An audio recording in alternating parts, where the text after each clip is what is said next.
Stay up to date with all that's happening with the new national party, NNP. Send us a message via text or WhatsApp on 405-8683 with your name, email, and constituency. Stay in the know with NNP. Get updated.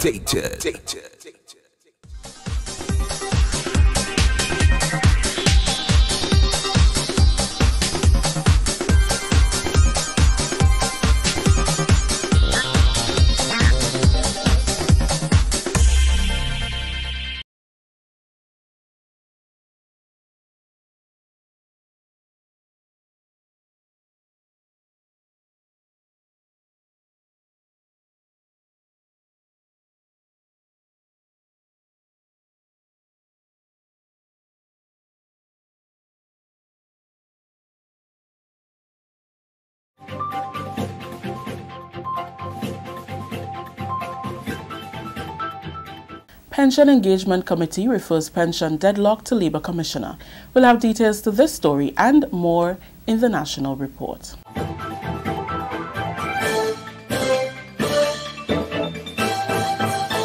With the details to the news for Monday, January 14th, I am Rikisha St. Louis.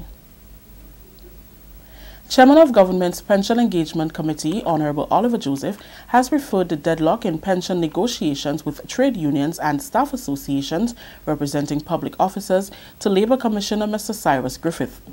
The referral is in keeping with the procedures for settling disputes as provided for in Section 45, Subsection 2 of the Labour Relations Act, Cap 157A. In a letter to the Labour Commissioner, Honorable Oliver Joseph said there has been little advancement on narrowing the respective positions. Both sides have already agreed on the need for a pension plan for public officers.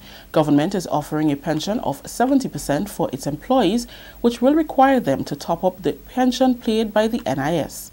What is at issue is the advanced payment of pension or gratuity. The government's latest offer is 8% gratuity with reduced pension for 8 years. The unions and staff associations have maintained their demand for 25% gratuity, which the government has repeatedly said is not affordable or sustainable. The unions and staff associations have also written to the Pension Engagement Committee chairman, informing him that they do not find it necessary to continue negotiations on behalf of established workers. Through separate correspondence also addressed to the chairman, the unions and staff associations said they are open to discussions on matters relating to unestablished public officers. The government of Grenada continues to affirm its commitment to pension restoration and reform for the benefit of all employees. An influx of more than 10,000 visitors last week has prompted tourism officials to dialogue for even more ships to call at Port St. George. On Thursday and Friday, Grenada welcomed 7 large cruise ships docked at Burns Point and the Melville Street Cruise Terminal. Friday saw more than 10,000 visitors following the arrival of P&O Britannia, Crown Princess, Norwegian Dawn, and Star Pride cruise lines. This, according to Tourism Minister Clarice Modeste Cohen, is remarkable for Grenada's economy and speaks volume to the tourism product that is being offered. The Grenada Tourism Authority has reported that its target for 2018 season was surpassed, recording over 528,000 visitors. Minister Modeste Cohen says there is need for more to be done to enhance the island's marketing strategy to ensure the experience is memorable for the visitors. Our numbers grew dramatically in December, especially for stayover visitors, somewhere around 17%. And from many of our source markets, the numbers are just growing. So it is a good time for us. It is also a wake-up call. It is saying there are a number of logistics that we have to put in place to ensure that our visitors enjoy the country, the destination, and to ensure that it is as hassle-free and as easy as possible. We have great hopes, we have great expectations, and we are certainly not going to sit on our laurels. Our work is cut out for us, and we are all collectively going to work. To do that, we are appreciative of the timely funds that we get from the Ministry of Finance, both for cruises, for airlift and other things, and we're working to ensure that we maximize the opportunities that we're given. The GTA remains optimistic that its continuous dialogue with international agencies will yield more in 2019 and beyond. We have been in dialogue since last year and the year before, speaking with the FCCA and all of the executive. And as you know, last year, the president of Carnival did make a visit here, and they have been very impressed. We had meetings last year in November, October, and they have said that the visitors, because they come to your destination because this is what the visitors want, and they are very impressed with what they have seen here in Grenada. I think the time has come for us to start considering and looking at the possibility of a new berth, because we are having larger ships coming in here and we don't want them to go anywhere else. We want them to stay here. Chairman of the Grenada Tourism Authority, Mrs. Brenda Hood. This is the National Report. We'll have more news after the break. It is here again, it is here again. The Made in Grenada Expo is here again. And I just hope the whole of Grenada ready, because I sung in a clarion call.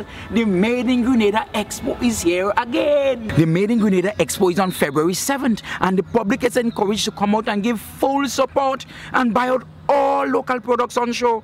Products manufactured right here in Grenada, 100% Grenadian, and it's happening right here at the National Stadium. Are taking in the Independence Parade and the Made in Grenada Expo one time. I am so excited. That's why I'm making a fireside. I bring my tent, my blanket and all kind of thing, and I'm camping right here until everything done on February 7th. The Made in Grenada Expo is here again. Welcome back. With the anniversary of Grenada's 45th independence just a few weeks away, the National Celebrations Committee is appealing to Grenadians to show their patriotic spirit through participation in planned activities. These include a motorcade on Saturday, the Independence Calypso competition at the Satyrs Bus Terminal on January 26th, and the beautification competition in all parishes. The overall beautification drive began last week, and Chairman of the National Celebrations Committee, Mr. John Williams, is inviting government institutions, business places, schools, and even households to begin outfitting their structures. I remember some years ago, during the National Colours Day on before, you know, we used to have a lot of colours, the business houses, buses and cars. People were became very patriotic. I don't know what happened. I think there was a discussion with regards to the facing of the flag, and a lot of people misinterpreted the information that was shared. So there was a reluctance thereafter to do it. But we want to encourage Grenadians this year. It's 45 years. We want to do something special, and to encourage drivers of motor vehicles, buses and business houses, decorate your place. Be proud. It's being patriotic. And something I've often said, our colors, and I mentioned it at the launch, it is the most, or one of the most colorful. If you go anywhere, whether it's the Olympics or any of the major international events, and once the Grenada flag comes out, this is not because of Grenada, it's something spectacular.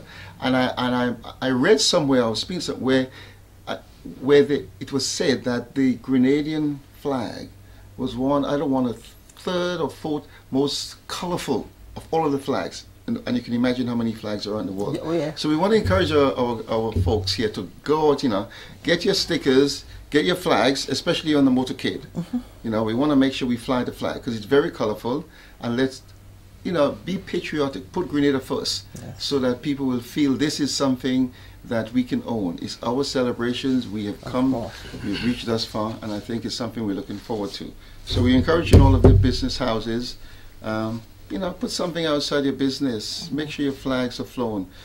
Bus drivers, friends, neighbors, communities, everyone, get involved. And let us celebrate this wonderful event. Mr. Williams also invited patrons to be part of the Independence Motorcade on Saturday, January 19th. He says the intention is to create greater awareness about the celebrations. The motorcade will commence from 9 a.m. So we're going to use the, go through, I can't give you the exact route, but we follow the route going for town, up to River Road, then we go up to the lane, Mars Hill, the lane, take the Karani James Boulevard,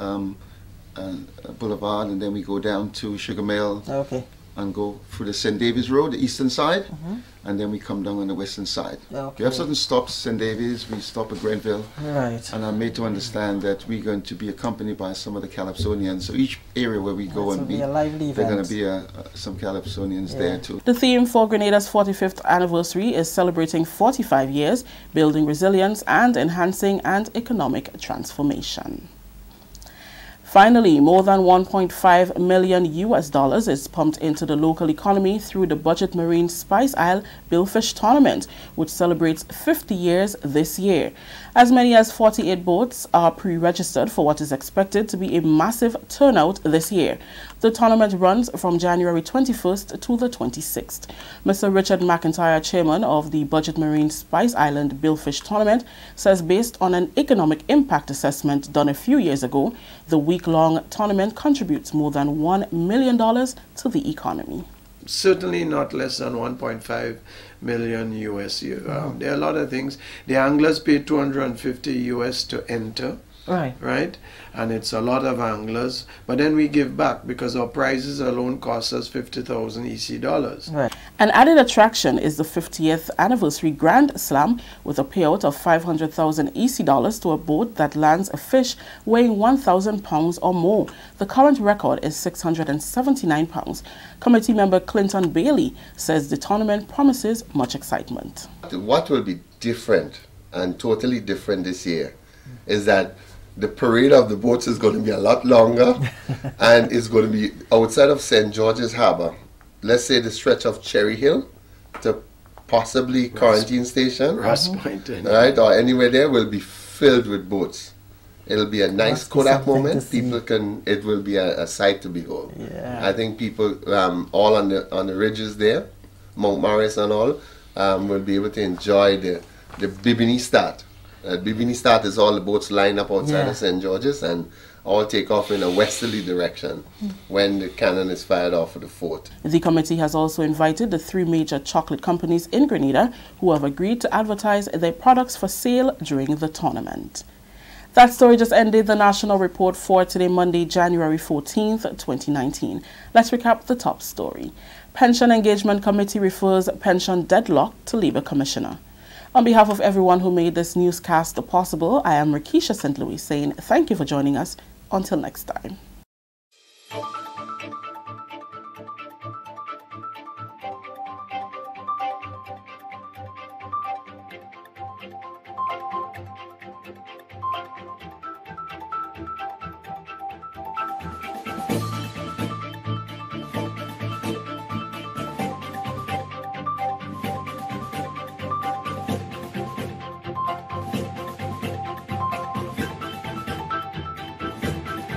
Stay up to date with all that's happening with the new National Party, NNP.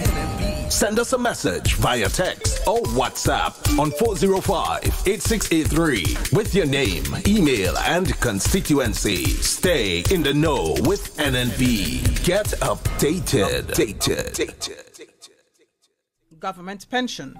What are the facts? Are all public workers entitled to pension? Are public workers owed gratuity? Here are the facts. Fact 1. The Pension Disqualification Act of 1983 was validated on April 21, 1985 by the democratically elected government, led by former Prime Minister Herbert A. Blaise.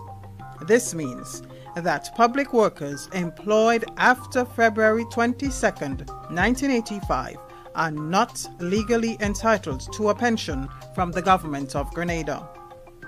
Fact 2. The judgment in the Hermelin Armstrong case does not create legal precedents for the reinstatement of pension to public workers employed after February 22, 1985. The judgment created a legal precedent only for those workers who joined the public service in a pensionable post between April 4, 1983 and February 22, 1985. There were 56 such workers. The government restored pension to those 56 workers in 2018 at a cost of $7.7 million. Fact 3. All officers employed in a pensionable post who joined the service after February 22, 1985, are not legally entitled to a pension from government.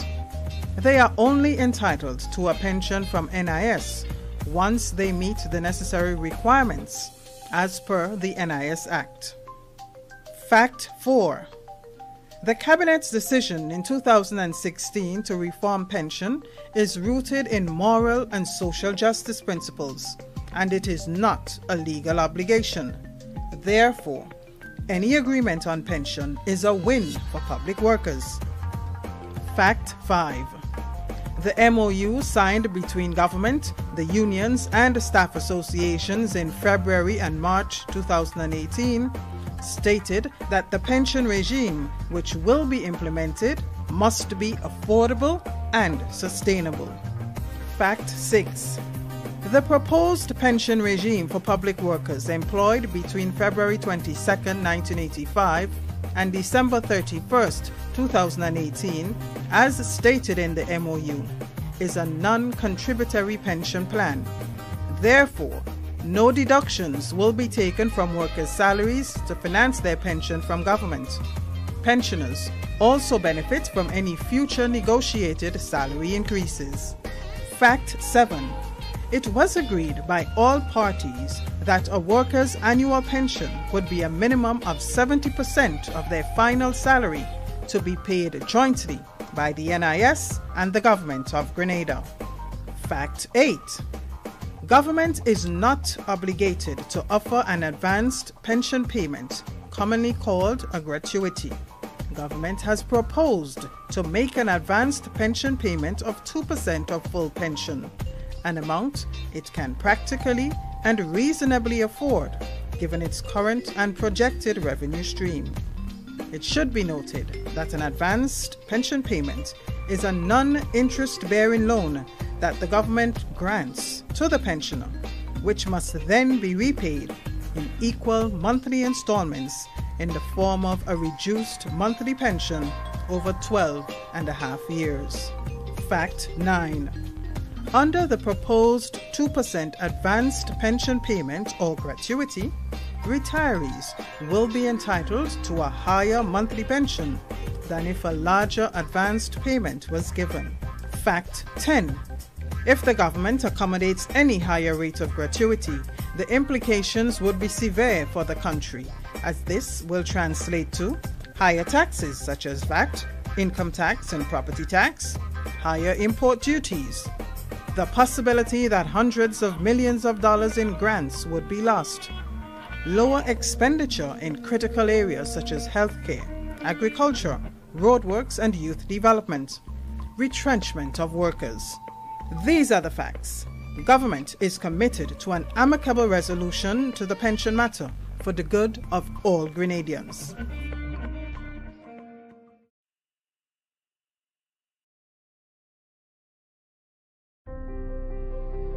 It is said that education is the key to success. The Grenada Development Bank believes this to be the truth. Hence the reason we have made it our prerogative to ensure that your key is in safe hands with us.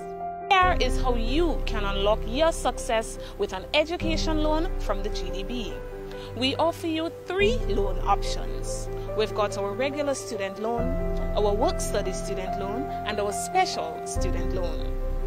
Our regular student loan is for persons who wish to pursue full-time tertiary level education. If you are a permanent employee who wish to study while continuing your employment, then our work-study loan is for you.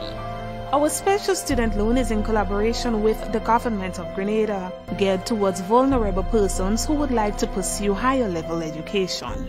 Remember, you must have proof of admission from a recognized institution here at home or abroad. All our loans are 100% financing with interest rates as low as 5%. Get your funding from GDB today for your tertiary level education, your technical training or vocational training, even professional development, with up to 12 years to repay.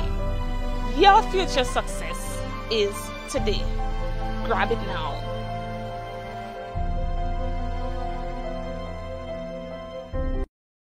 Stay up to date with all that's happening with the new National Party, NNP. Send us a message via text or WhatsApp on 405-8683 with your name, email, and constituency. Stay in the know with NNP. Get updated. You do in 30 minutes. You could be on one of our 45 black and white sand beaches, or perched atop a lush mountainside admiring our stunning coastline, or slicing the Caribbean Sea on a traditionally built sloop, or adventuring off the beaten path, or hanging out with our underwater sculptures, or do nothing at all. Whatever you choose, an amazing vacation is only 30 minutes away in Grenada. Visit www.puregrenada.com.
Ophelia Wells Cornwall, and she has a number of pronouncements emanating from the 2019 budgetary measures that were announced by Prime Minister and Minister of Finance, Dr. the Right Honorable Keith Mitchell.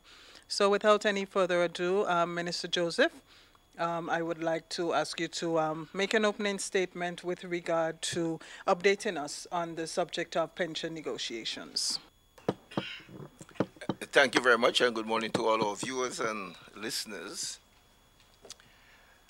Just to give a brief history of pension and gratuity payment in order to set the context for where we are today.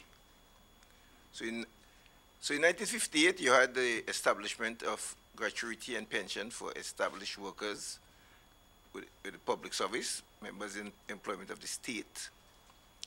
In 1983, the People's Revolutionary Government passed the Pension Disqualification Act. The act was gazetted in 1985, and therefore all workers up to 22nd of February 85 were entitled to payment under the old pension formula.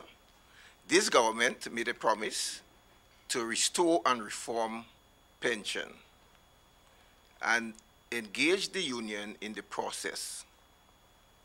So talks began with the Pension Engagement Committee and the Unions and Staff Association. After several rounds of negotiation, the unions insisted on a gratuity payment of 25%, which is what was obtained in the old formula. The government said that paying 25% in the present construct is unaffordable and unsustainable because we are committing the state, not the government, the state, so whichever government comes will have to pay because it's a state commitment.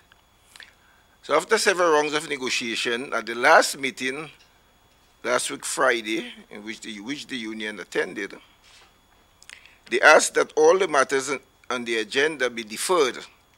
That is consideration of the age of retirement, implementation of the 70% pension, and a new formula. They asked that these matters be deferred and indicated that they will put a response in writing to the government side.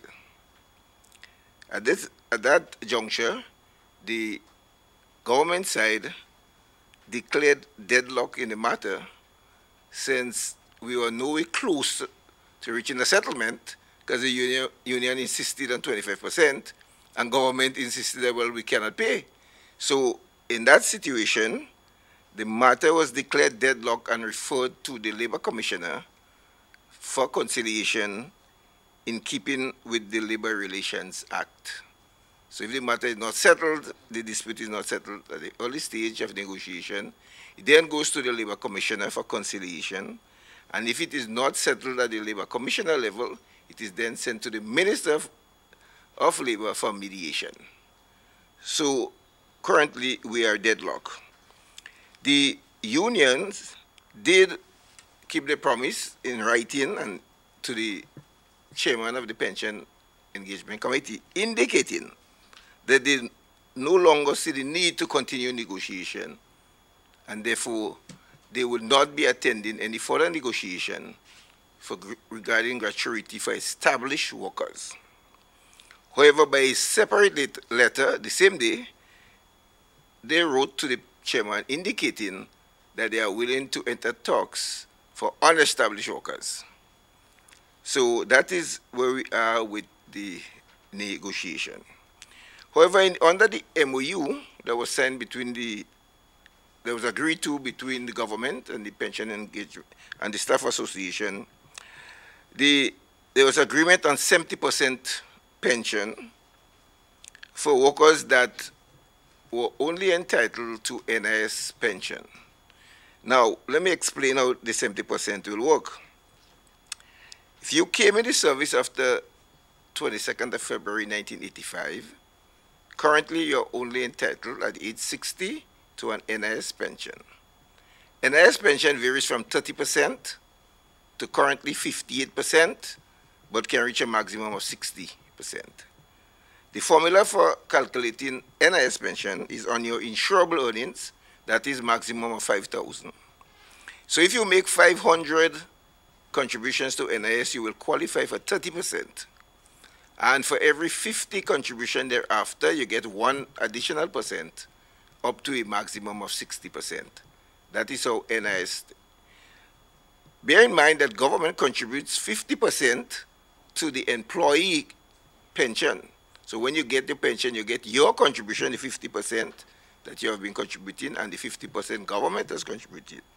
And in this new formula, government said they will top it up to ensure that no worker goes home with less than 70%. And the top up will be based on your last salary. That will take it to the 70%. That has been agreed upon but not implemented. The government has taken a decision that since there's no controversy over the 70%, and heeding the call of the majority of workers that have retired and only getting the NS pension, government is moving to implement the 70% or the top up to 70% for all the workers who have retired in service and workers who will be retiring.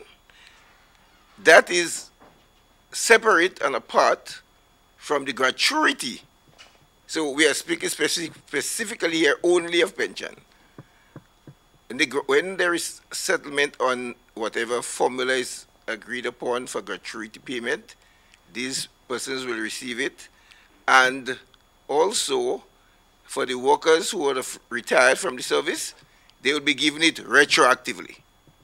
So if you retired over the past few years and you only received the NIS pension, then you will get it retroactively. And if there is any adjustment to be made after everything is settled, then you will get the adjustment. But we think as a government that we have a responsibility to address the concerns of all these hundreds of workers who are retiring with only NIS pension, to top it up as we promise that we will do, because almost on a daily basis we get the call from, we hear the concerns of retirees that they are unable to exist on the NIS pension. And that is a mechanism of addressing it to ensure, as I said, that you get 70% as a pension when you retire. So that is where we are with the pension and the gratuity for public officers. We will then move to the stage of addressing unestablished workers, because remember that the gratuity that is now under negotiation is for established workers. That is workers appointed in a definitive position by the Public Service Commission and a post in the estimate. These are the workers that we are talking about. We are not talking about unestablished workers. So we'll be moving quickly to address the unestablished, because there's a large portion of the workforce that we need to also address their concerns, and we'll be moving swiftly to do that. Thank you very much, Minister Joseph. So there you had it, an update on the status of pension negotiations, which, as the Minister indicated, has been declared deadlocked and referred to the Labour Commissioner. But there's also good news as well. The government moving ahead to implement an agreement that was already brokered with regard to pension, ensuring that public servants receive at least 70% pension on their retirement. And Minister Joseph would have explained all of the ramifications of that.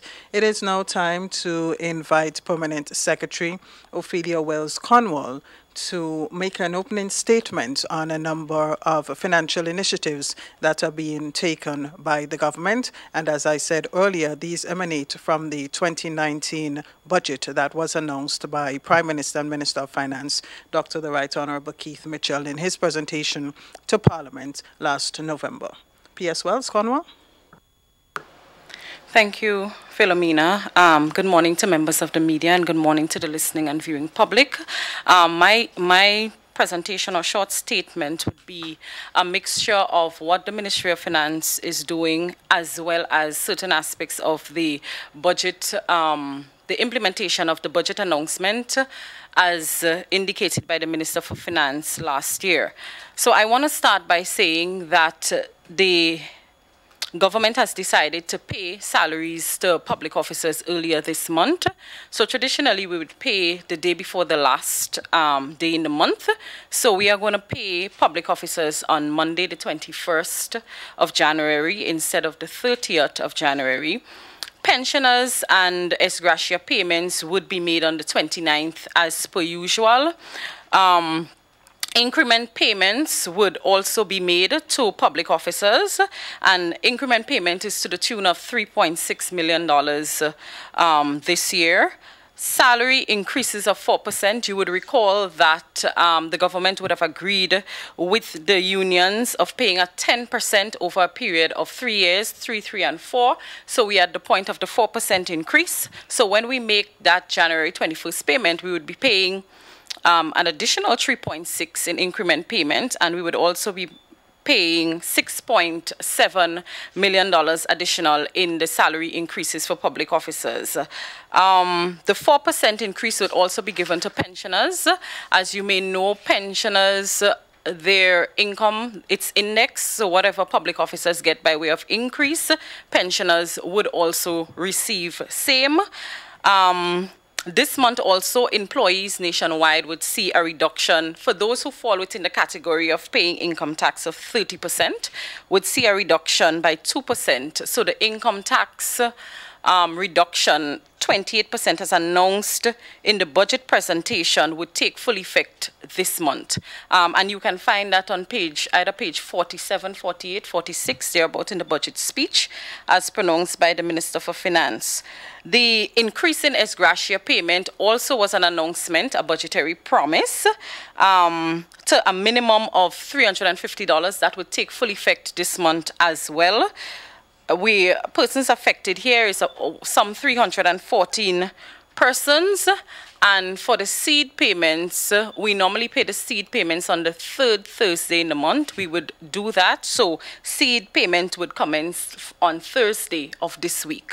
So that is basically all the financial adjustments that would take place for the month of January. Thank you very much, P.S. Wells Cornwall. Lots of good news there for public servants across Grenada. Early salaries, increments being paid, the 4% salary increase, which is the final portion based on the current collective agreement. Officers would have received 3% for 2017 and also 3% for 2016 prior to that. So this is the final installment of that 10% increase. And we also heard, that pensioners will benefit as well, and the payments, the ex gratia payments. So lots of good news there coming from the Ministry of Finance. Our economy is certainly doing well, which is affording us the opportunity to do that. The floor is now open to questions from members of the media. Please identify yourself and your media house as is customary before you ask your question.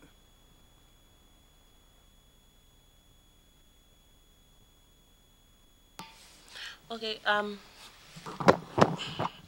Rena Pear from MTV. Minister Olive Joseph, as it relates to the update for the pension and gratuity situation. Now, the question is asked, the unions stated that the reason for them not coming back to the meeting is because of formula given to the government as it relates to because you said that 25% could not be given because the formula was not workable. Now, they gave their formula that they think that the government would be able to work with. And they said that the government is still blunt on not working with their formula or finding a way in which they can twist the formula to work to get the 25%. What is your take on that? The 1958 formula we indicated is one that needs to be reformed. In 1958, there were less than 1,000 public workers, public officers.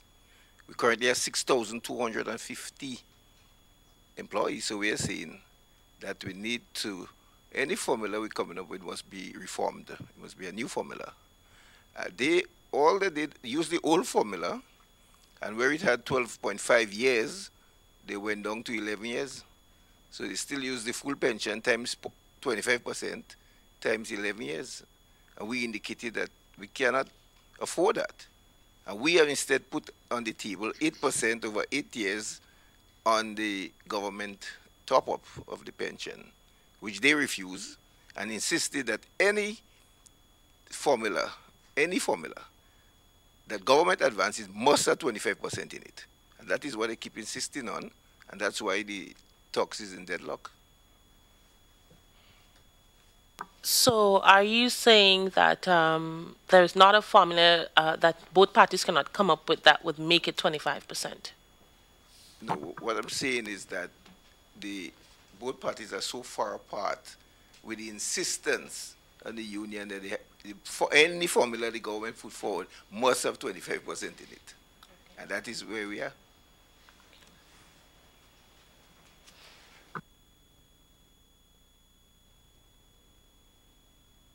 Do we have any further questions?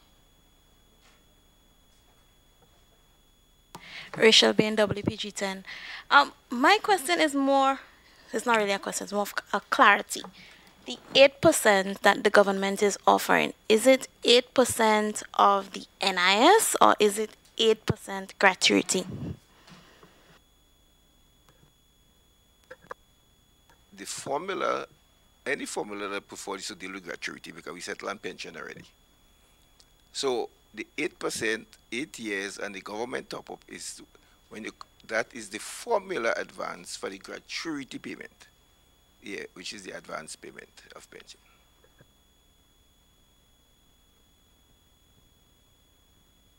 Another question is ministers' gratuity. After one term, ministers are entitled, parliamentarians are entitled to a gratuity. Can you explain to me how is it paid in terms of, especially for those who are serving for more than one term? If you are serving, if you serve for 4 years, you can get a gratuity. And if you serve for 8 years, you can get a gratuity and pension. If you return to Parliament and you're receiving a pension, you have to give it up. You have to give up the pension because you cannot receive payment as a member of Parliament and receive pension as a member of Parliament. You have 2 examples of members right now serving who are not getting payment for serving because the choice is to keep, you either keep your pension or you take the allowance that will be given to you as a member of Parliament, whichever is higher. So you have members there, 2 members I know, that are serving and not getting any allowance as a member of Parliament because they opted for the pension. Because as you know, it's a very small amount that is given to members of Parliament.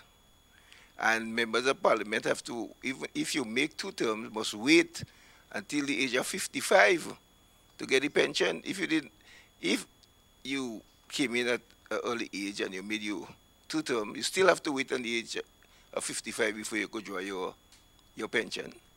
So, and we have some very young parliamentarians. So after they make their 2 terms, they still have to wait. So it's a different formula and a different arrangement for members of Parliament because members of Parliament are not public officers. Constitution makes a clear distinction between that. And all workers in the private sector, the statutory bodies have their own pension arrangement. So every workplace will have different arrangement. And so there is a different arrangement for members of Parliament. I wish that we could see some adjustments to it, but at the moment we are making sacrifice and working in the interest of the people. Because as you know, our salary is very low. So when you talk about a pension of 1/3, not 2/3 as public officers get, 1/3 you will get of your last salary as a pension. So it's a different pension arrangement, and it cannot be equated to the public service where you have a letter from Public Service Commission that appoints you permanently and the staff, so you can stay 26 and 2/3 years. You take the risk and you go into politics and you might make 1 term and never get a chance to serve again. So it's really a completely different working conditions. So for the members who serve 2 terms, would they be getting 2 separate gratuity or a lump sum? No, they will get a lump sum.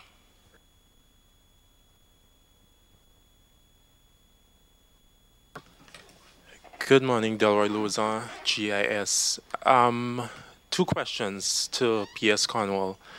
The first question is the 21st early payment of salaries this month. Will it be for only January or will it be for other months as well? And the second question is the 4%, who qualifies for that 4%? The early payment would only be for the month of January, so we go back to business as usual in the month of February. The 4%, the collective bargaining agreement indicates who is entitled to it, and it's primarily the established public officers.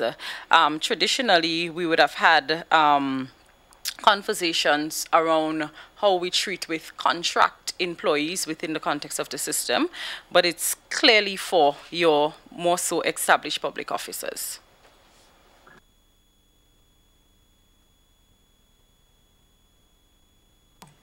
Minister Joseph, back to you. Just leaders of the Grenada Union of Teachers spoke after the meeting, the last meeting that they had, and he said that his members are clearly state that they are going to go forward through court. What's your take on that? Well, that's the right. They can choose to go to court. We are following the procedures as laid down in the Labor Relations Act of conciliation, mediation. That's the process, the procedure that government is following. The union have a right to go to court. We live in a democratic society where the court is always open for redress to any matter. They have not indicated that in writing to us. In the letter, they did not say that.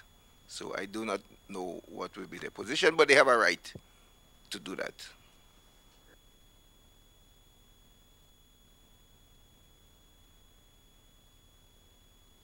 Is government ready to go ahead if they're going to the court and to solve the problem? Well, they're going to go to the court, right? So I believe it would be an issue with the unions coming against the government as it relates to that. It's not so?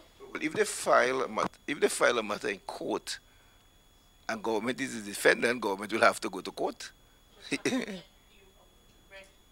Well, they have not filed, as I said. If they file a matter in court, government will be ready to put in its defense.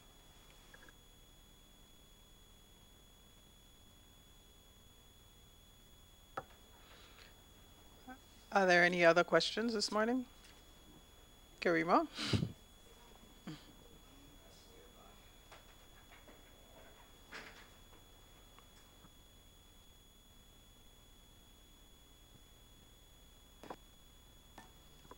Good morning.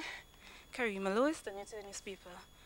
Minister Joseph, I'm not sure if you mentioned it, but it is my understanding that Mr. Ali Gill has been appointed as ambassador to Carriacou and Alba. Can you speak to this, please?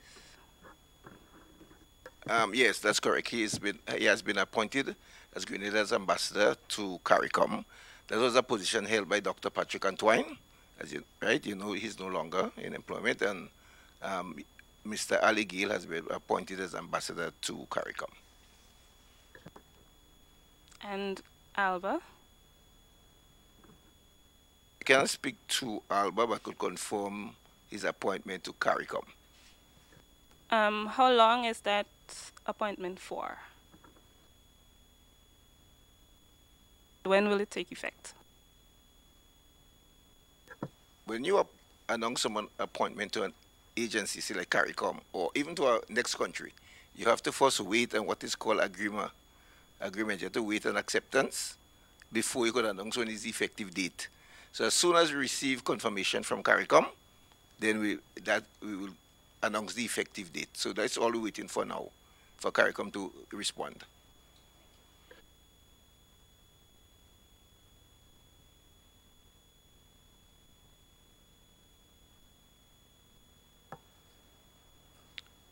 I take it there are no further questions. A very quiet morning.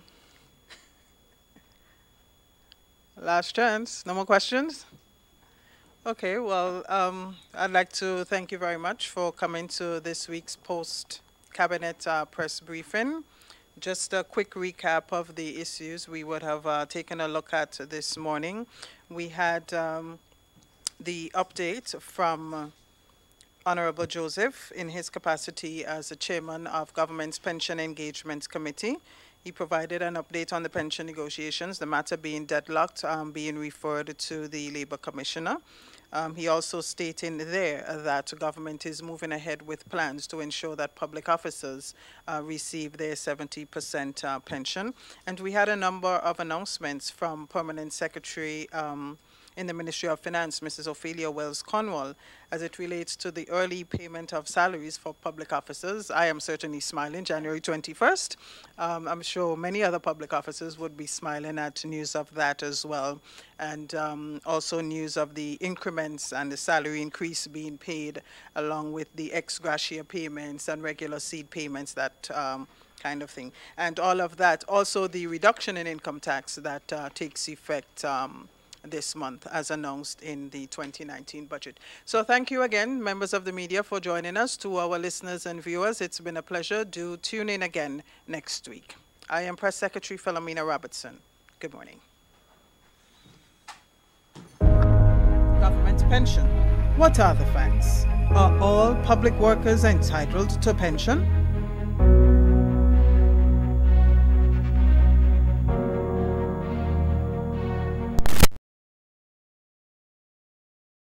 Was validated on April 21st, 1985 by the democratically elected government led by former Prime Minister Herbert A. Blaise. In the end, This workers get means that public workers employed after February 22nd, 1985 are not legally entitled to a pension from the government of Grenada. Fact 2. The judgment in the Hermelin Armstrong case does not create legal precedents for the reinstatement of pension to public workers employed after February 22, 1985. The judgment created a legal precedent only for those workers who joined the public service in a pensionable post between April 4, 1983 and February 22, 1985. There were 56 such workers. The government restored pension to those 56 workers in 2018 at a cost of $7.7 million. Fact 3. All officers employed in a pensionable post who joined the service after February 22, 1985 are not legally entitled to a pension from government. They are only entitled to a pension from NIS once they meet the necessary requirements as per the NIS Act. Fact 4. The Cabinet's decision in 2016 to reform pension is rooted in moral and social justice principles, and it is not a legal obligation. Therefore, any agreement on pension is a win for public workers. Fact 5.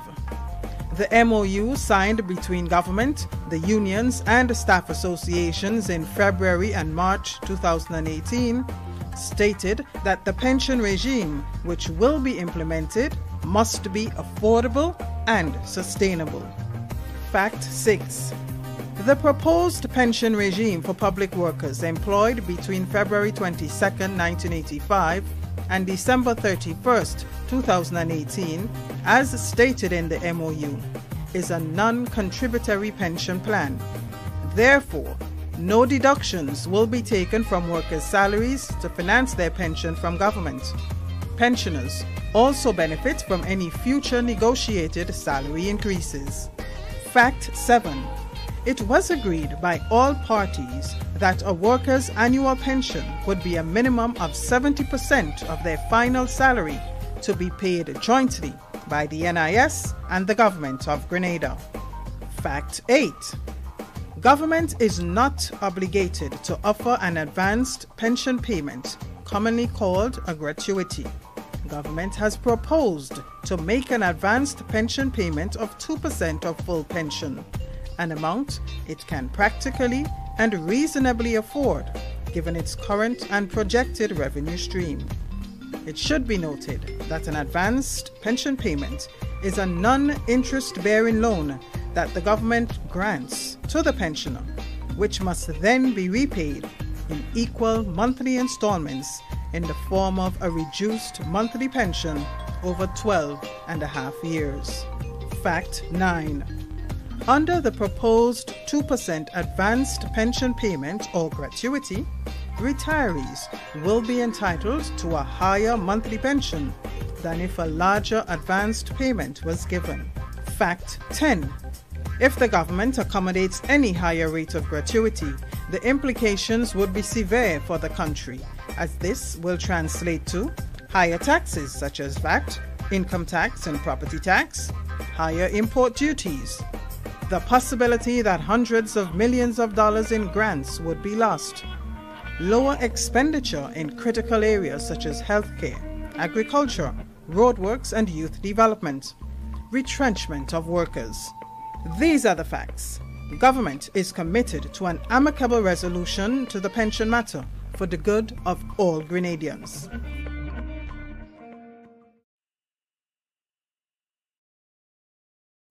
So we decided to form a committee to look at it, develop the act, incorporate some of the known products which are dangerous to the environment, and we also sought assistance from a wide variety of stakeholders, both locally and regionally. And we came up with a few items. For example, you mentioned it, the styrofoam boxes and also the plastic shopping bag. So we thought that these products are the main products that affect the environment. But we have other products which we will look at in the future and incorporate in order to protect the environment. So in essence, that's the main idea behind. And I'm sure my colleague can expand on it. Certainly. So building upon what Mr. James has said, if we go back a little bit, over a period of time, and I think most Grenadians are familiar with the fact that we have a landfill, and the landfill has been collecting a lot. Some of it is biodegradable, which means that it readily breaks down, and other items don't readily break down. What has been shown over time is that not only do they not break down, but they are finding ways to get back into the food webs, and in that way, they are getting back into our bodies and creating problems.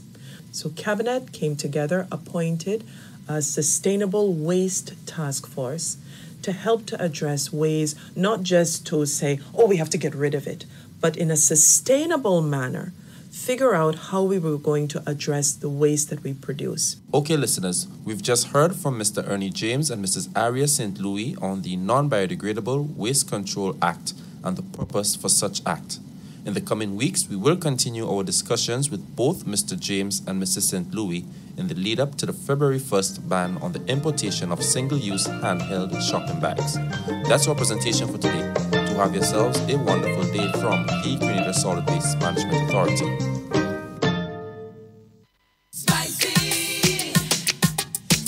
Yes, and a good morning to Grenada, Carriacou, and Petit Martinique.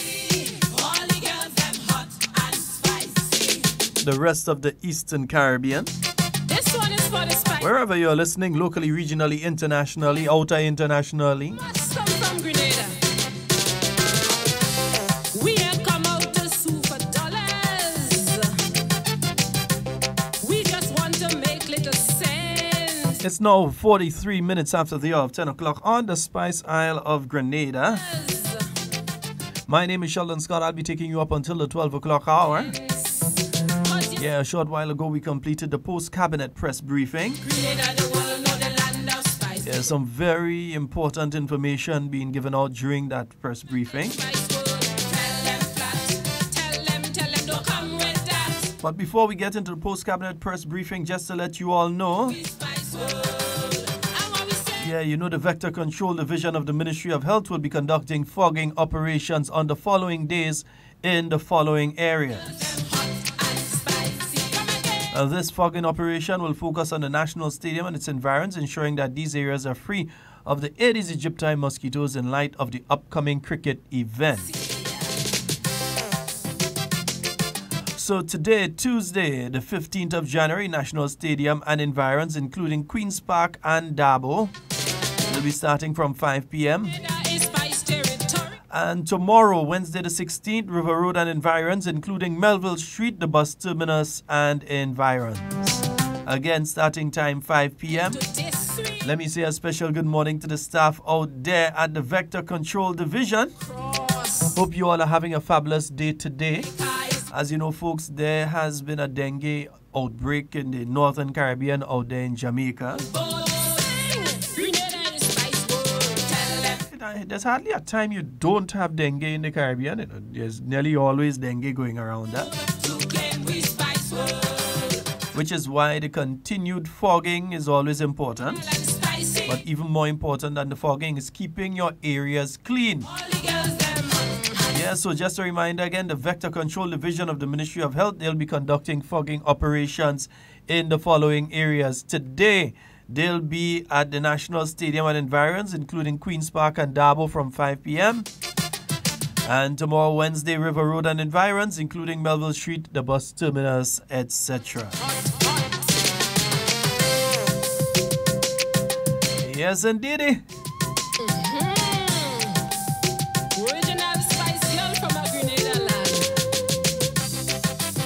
Also remember, today is the National Sustainable Development Plan 2035 Contributors Forum.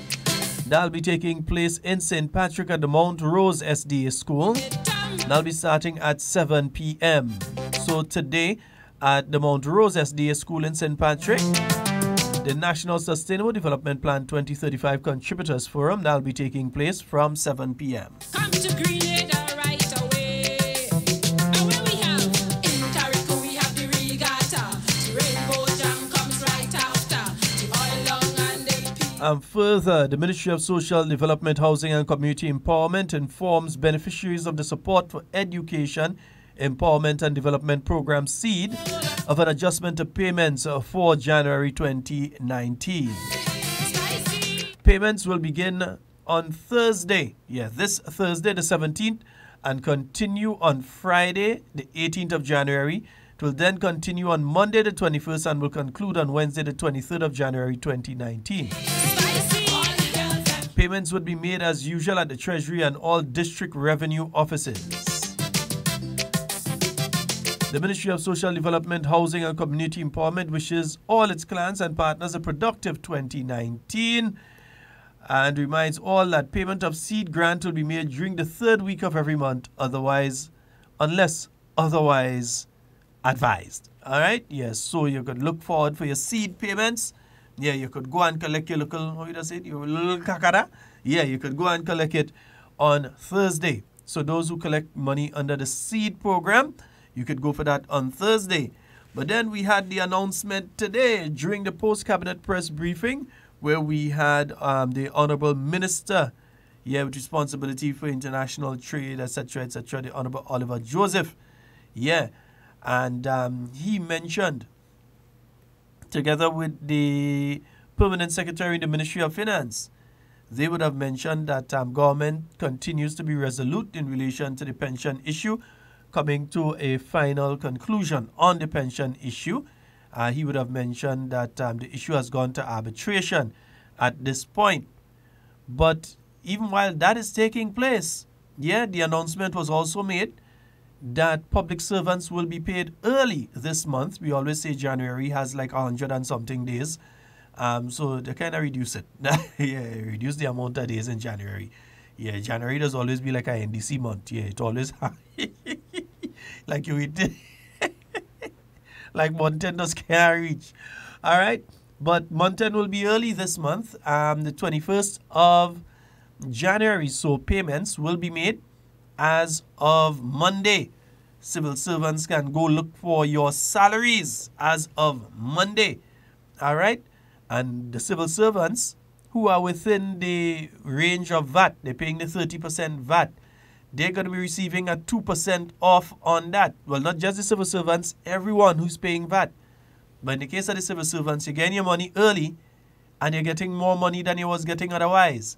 For those who were paying personal income tax, did I say VAT a while ago? Not VAT, eh? For those who are paying personal income tax, they're now going to be paying it at the 28% mark, not 30%, So it's going to be 28% personal income tax now and not 30%. So you're saving a 2% there. But outside of that, you also have $3.6 million going into that increment increase that public servants have to receive. So an additional $3.6 million will be going to public servants this month. That's their increment for the year 2019, their 4% increment. So they're getting their money early and they're getting more than they was getting last year. And last year, they received a 3% incremental increase. That would be 2018. And in 2017, they received a 3% incremental increase as well. So they've got Sheldon getting to go. Sheldon had to go long. So civil servants, they received their 3% increase, 3% of the overall salary. They received that increase in 2017. They received a 3% increase in 2018. And they are now receiving, as of Monday, this Monday coming, they'll be receiving a 4% increase. $3.6 million overall put into that. All right? Nice, yeah. So that's good news, man. Yeah, best I go back and work in the civil service, boy. What? Yeah. If only I used to benefit from them thing, yeah. Big pretense. 'Cause you see, England is a place always cold like ice. Grenada the world know the land of spice. So how come them English girl them so bold? So, you know, it's not just the civil servants who are within the service that are going to be receiving that. The pensioners also received last year their 3% increase, the year before their 3% increase, and will be receiving a further 4% increase this month as well. All of the girls them hot and spicy. Come again, spicy. Grenada and spicy. All the girls them spicy. All the girls them hot and spicy. For real. That's interesting, huh? I'll have to speak to my union rep to represent me, man. Grenada is spice territory. I'm good. Spice is our primary resource. We've got a call online. Good morning. Good morning, my friend. Morning, how are you? How are you going? Hey, I'm great. How are you doing today? Not too bad. I'm still here, so don't worry, your visit coming. All right, man. But because I'm doing a big wall in the back of the house. Okay. So that's taking up some time. No problem. I will check you down the line, don't worry. All right, that's not a problem. Listen, I don't know. You only know me. I'm like you. I don't like gossip. But I have somebody living here with me that was beat down by SGU. Mm-hmm. And they said there was something happening yesterday which I find is a bad image for the country involving a taxi driver. And I told her, why, I say in those situations like that, take a selfie if it's the license plate number something. Mm-hmm. But them didn't do anything like that. What she is saying is, the guy, students came in, and he looked at that the first time here. Our family was with the student. And before they came, they find out how much it will cost from the airport to SUG. Mm-hmm. And they told them it's between $80 and $100. Anyhow, when she took the taxi and they get there, the man say, well, if it's between that, he will give him $100, probably for tips or whatsoever. So he gave him $100, and I understand the driver came out and start effing up the man. Man, what is nothing wrong with you? It's $160 to come down here and all them kind of a thing. But and was the driver that they're speaking about a member of the Airport Taxi Association? Or well, was it one of the guys that just pull in? He's a taxi anyway. I don't know if he's from the airport taxi. What I would say is that the Airport Taxi Association, they're very strict with this sort of thing. And I doubt very much, because I know the guys that are the airport taxi guys. I know them. Me too. And I doubt.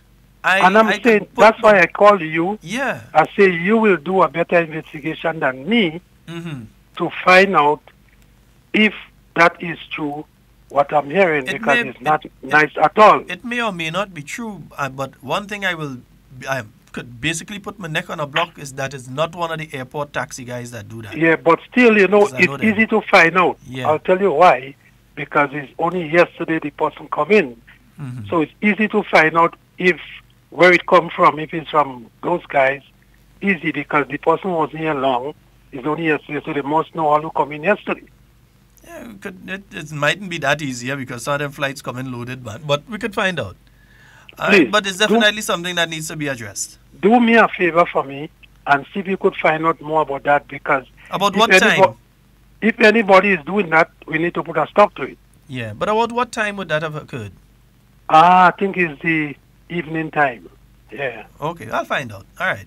And, you know, Senator, we need to make people feel comfortable because, man, look, as my daughter was telling me, somebody was saying, oh, you see more tourists here? Or they're not be bigging up the government, but as soon as any little thing, the Prime Minister this and the Prime Minister that. So we need to get people to a little more interested in making people want to come back. Mm-hmm. A lot of people, trust me, Senator, is doing a lot of wrong things out there. There is a vendor told me, because she know I deal with those things. She said to me, I'm telling you because I know you could tell somebody that could help us there. She's a vendor, and she was very angry. Mm-hmm. She said to me she was coming down, and there was this guy selling, Senator, 6 little pieces of saffron. You know how thin saffron is, right? Mm-hmm. 6 little pieces of green saffron and telling the people 32 US for it, Senator.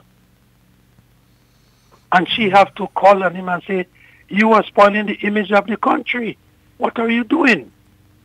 So we need to step up on a lot of little things that going on that could spoil the tourist trade, you know? Yeah. So please all right, my try. brother. We're gonna look into it.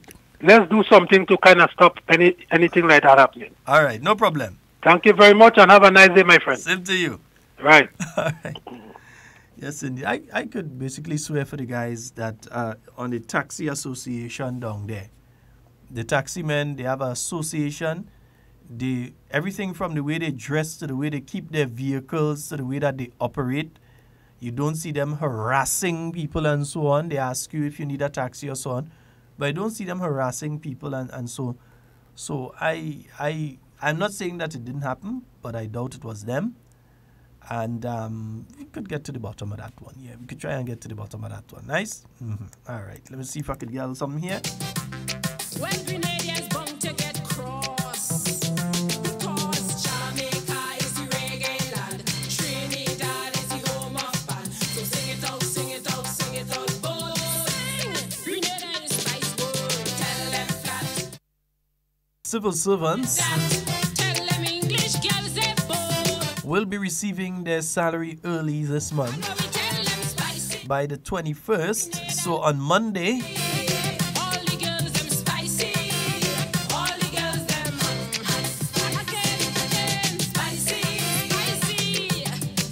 so Monday, all you could start checking the bank and that kind of thing, you understand?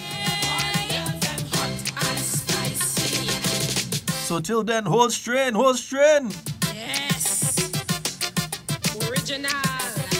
Also means the pensioners, they'll be receiving a 4% increase as well. So you just remember, every time it's negotiated, you're not just giving the people who are working within the system and qualify, I know why I'm saying it that way, and qualify their 4% or their 3% or their whatever. You're also giving the pensioners, the people who've qualified as pensioners, they are also receiving that increase. I need to brighten up your day. So that's going to cost a further $3.6 million for that 4% increase there. Come to Grenada right away. And where we have in Carriacou, we have the regatta. And government has already received notification from the unions for them to negotiate for their increments and increases for the years 2020, 2021, 2022. So their salary at the end of this month is going to be buffered. And then they've already notified government. You have to send a letter for the negotiations to start. They've done that already for negotiations to start for the next 3 years. Yeah? Nice. Which is different. Usually you used to do it before in retroactively and you had to pay for how much he has gone. Now you're paying, on the time for the year. That's not how we used to get your increments before. Though some of the pensioners kind of smiling there. So those of you who have to collect seed, remember you go to collect your seed payments from this Thursday and continue on Friday, Monday, and Tuesday of next week.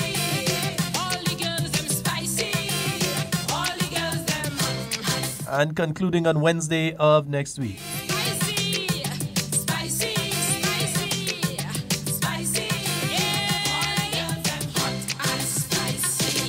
Oh, 440-7377. That's one of the numbers you can call to get on the inside. And if you're outside of Grenada, 347-329-3101. Let me say a special good morning to all of you on the live. Hope that you all are having a fabulous morning this morning and everything is going all well and okay with each and every one of you folks. Remember to like and share the live. Like and share the live, yeah? Nice.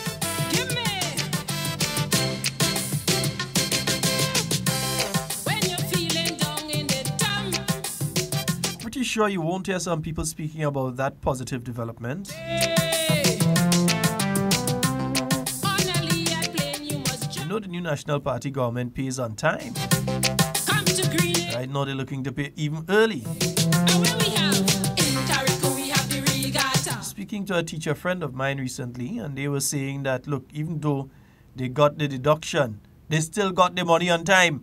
Yeah, even with the deduction, they get the money on time. Under certain other government, you might get a deduction and you didn't know you get a deduction until the following month because that's when you might get your salary.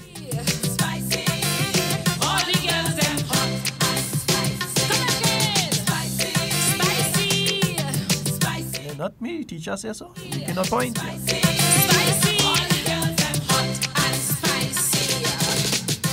Yes, 440-7377. And we're heading down to Independence Day 2019, 45 years as an independent nation.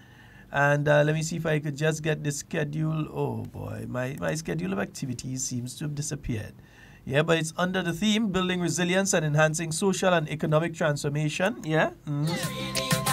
I know next week, Wednesday, not tomorrow, but next week, Wednesday, there's going to be the Youth Parliament starting from 10 a.m. taking place at the Grenada Parliament building. So I like to call it the Nutmeg Palace. So that's going to be starting next week, Wednesday. That's going to be taking place. Nice. 440-7377, 347-329-3101.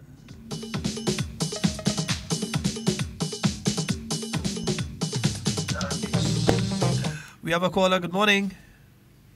Hello. Good morning. Good morning. Okay, we seem to have lost that one.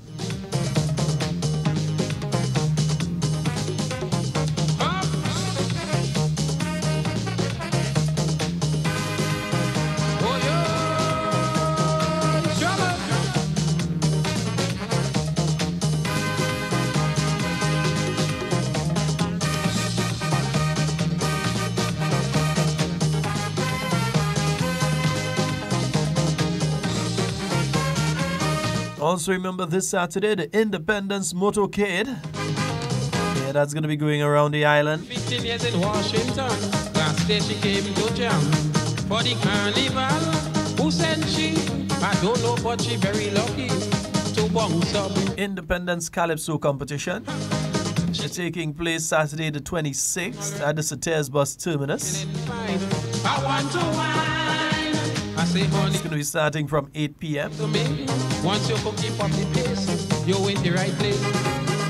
When the DJ play Peter Humphrey, she raise her hand and she tell me, Specky, no place sweeter than home. I say she gone crazy when they bring in flying turkey. No place sweeter than home. Just give me permission, I want me permission, because no place sweeter than home. Paisani and them watching, girl, you never know what they're thinking. No place sweeter than home. But she whining home. Leave me alone, my only home.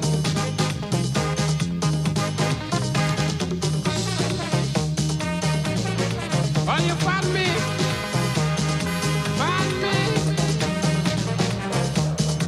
We have a caller online. Good morning.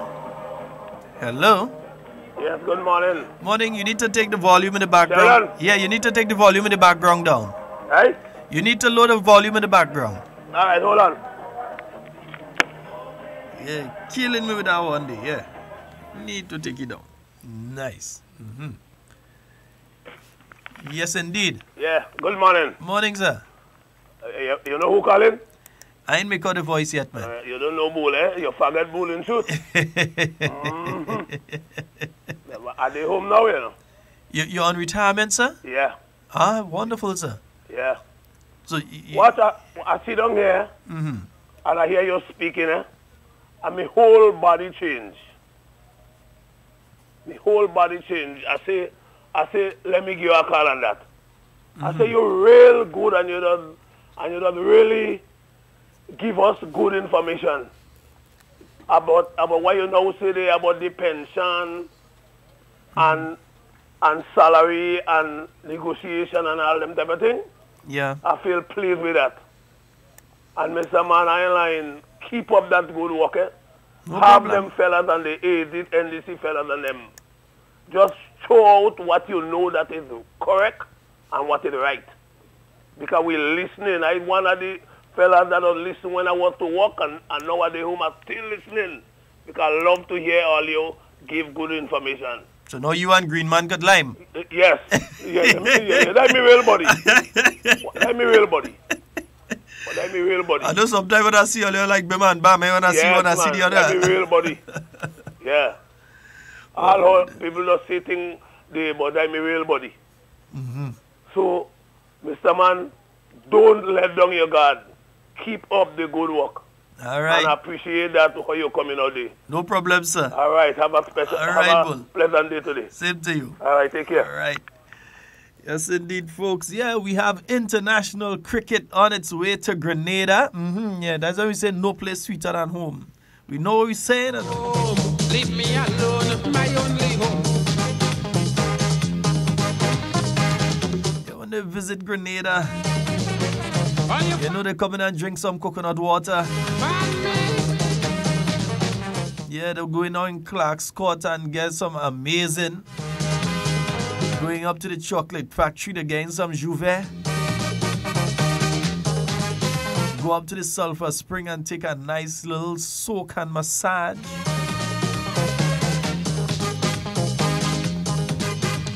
Inspector, what people make me wet me pants.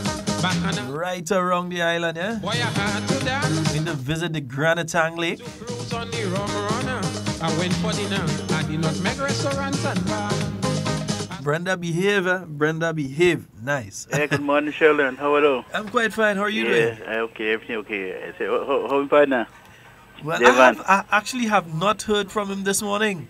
Okay. I've not heard from him this morning, but I got a WhatsApp from his phone, so I know you're okay. Okay, I wish that he recover as fast as possible. Yeah. To come back to the program. But Sheldon, good news this morning, man, from the government. Yeah. I always say this government is a government of love, a government of care, that care about people. All right, and the trend of this government never paid salary, I paid only. We money coming in the 24 cents, and public someone will be receiving the salary. Even pensioners receiving the money. All right, and that's what I'm like the government. What the government said in the homegrown program is everybody made a sacrifice, and everybody should be benefiting from the sacrifice, and everybody benefiting. All right, I say kudos to the government for doing a wonderful job. Continue to do what is right and know what is popular. Because this government with a visionary leader as our beloved Prime Minister Kit Mitchell, he and his cabinet is doing a wonderful job. The Grenadians is 100% behind this government to continue doing what is right. And may God bless our beloved nation as we prepare to celebrate our 45th anniversary. I pray that God bless him and continue to be upon this nation. And also Devon, that he will recover speedily to come back to this program. Well, Sheldon, you all have a wonderful day. All right, thank you. Yes, indeed. Yeah, Devon had to come in for me to go out. Yeah, I had to take a while. Yeah, man. Sometimes when he come in, I take a little time out too. So I can get a little chance too then. Nice. Inspector, what people make me wet me pants. Yes, so early salaries in January, along with a 4% increase. That's a total of a 10% increase in the salary of public servants over the last 3 years. When you jump up in Queen's Park. So if they were working for $4,000 back in 2017, the job in that be real hard. Check me out on the road show with we drinking Carriacou. They're working for 4,400 now. Wow. Yeah, let's go to the phone line. Good morning. Hello. Hi, morning. Morning. Hey, how What's you up? Hey, I'm good, man. How you doing today, bro? Good. Yeah, man. Listen, I think this is one. Whoa, a lot of people listen. Something with your signal. And I want to put. Huh? Okay, it clear up now. Go ahead. Your signal was dropping on us a while ago. Clear up now. Go ahead. So I want to put you on the spot, Sheldon. Mm-hmm. And I want to put Romain on the spot also. Sheldon, you know about Trinidad. You know that Trinidad is the home of pan, right? Well, so they say. So they say. Hello? So, well, it is the home of steel pan, yes. But do you know that Trinidad does not own the patent to the pan? Who does? Huh? No, they didn't patent it? They don't own the patent to the pan. My goodness. I wouldn't doubt that, though. Considering how steel What pan evolved. what they own is the patent to the steel that makes the steel pan. Oh. Some white man in Ohio or Idaho, one of these funny old places, has the patent to the Trinidad steel pan. Now, why I'm drawing reference to that is we Caribbean people have a habit of inventing and discovering and creating things that we let other people tell us how to use. Mm-hmm. And I see a similar thing happening if we in Grenada do not immediately, that's why I say I'm putting you on the spot now, patent jab jab. I think I understand where you're coming from with it. Yeah, it's time that, and I say no because from discussions I've heard, Trinidad is not too happy that Grenada has the best juve, because Trinidad like to say that they have the best carnival. And I keep hearing the slight introduction of jab jab in a lot of talk now with regards to around the Trinidad carnival. And I'm saying we don't want to wake up next year and hear Trinidad owns jab jab. So it's time that the masqueraders, the musicians get together and create a patent for jab jab. It's a nice thing to jump up to, but this is business. And too much times we've given away money-making ideas because we did not do it the legal way. Don't just say, is we thing, don't steal it. We have to prevent people from taking it and doing what they want and somebody else owning the patent. Mm-hmm. So I say I should raise that and immediately get some people talking about it, because we never do anything until something else is done by somebody else. And then we make all kind of noise and what have you, what have you. So that is what I wanted to share with you guys this morning. It's time you start thinking about patenting jab jab, putting a patent on the what is jab jab, the masquerade part of it and the music part of it, so that we don't get robbed of our heritage and our culture. Very important. And you know, a couple of years ago I was at a forum in Jamaica, and they were actually in the process of patenting, of all things, their grade of marijuana. Yeah. They were patenting their marijuana, and they were looking at other crops that were found only in Jamaica and looking to patent them as well. That's it. Yeah. You know, and that is the way it has to go, because everybody knows, you know, if you ask Waggity doesn't own his football competition. He needs permission to run it. Mm-hmm. Somebody else owns it, right? Mm-hmm. And it's those little things we have to pay attention, because sooner or later we'd realize, what the hell, we don't have anything, we're just jumping up. Yeah. You know, and so then the Japanese I thought that would be... So the Japanese are some Huh? serious, and the Japanese already have some serious steel band side, eh? That's the thing. You know, like I say, you don't want... You know, when I heard that it was some man in Ohio or Idaho, one of them owned steel band patent. Well, I'm that was built from the belly of Trinidad.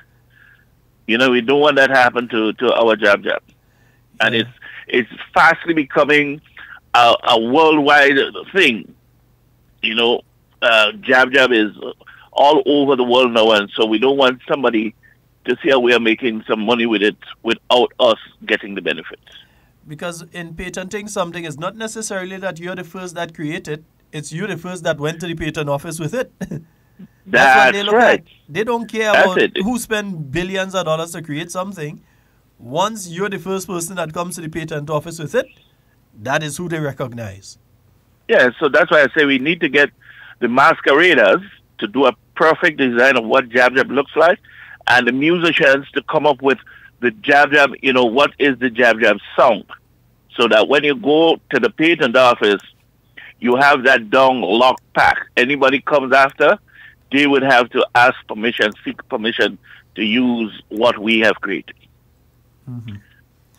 All right? All right, my brother. How's everything else going? It's cold. I'm just coming from work. I'm going to sleep now and have some rivers. So you know what that means. All right, Alan. But you have to send that information for the independent. Oh, no, that's my fault. I was supposed to WhatsApp right, so you need to get me. You need to get me your email so I can send that off to you. I can get it to you right now if you send that email to me. And there's something else we spoke about. I don't know if you're looking into it. When you're ready, we could coordinate on that aspect. Okay. All right, my brother. So send your email for me. Let me send that information to you. No problem. I'll do that now. All right. Okay, thank you. Yes, indeed. And Bull, that's your good partner, Alan. Yeah, AC Major.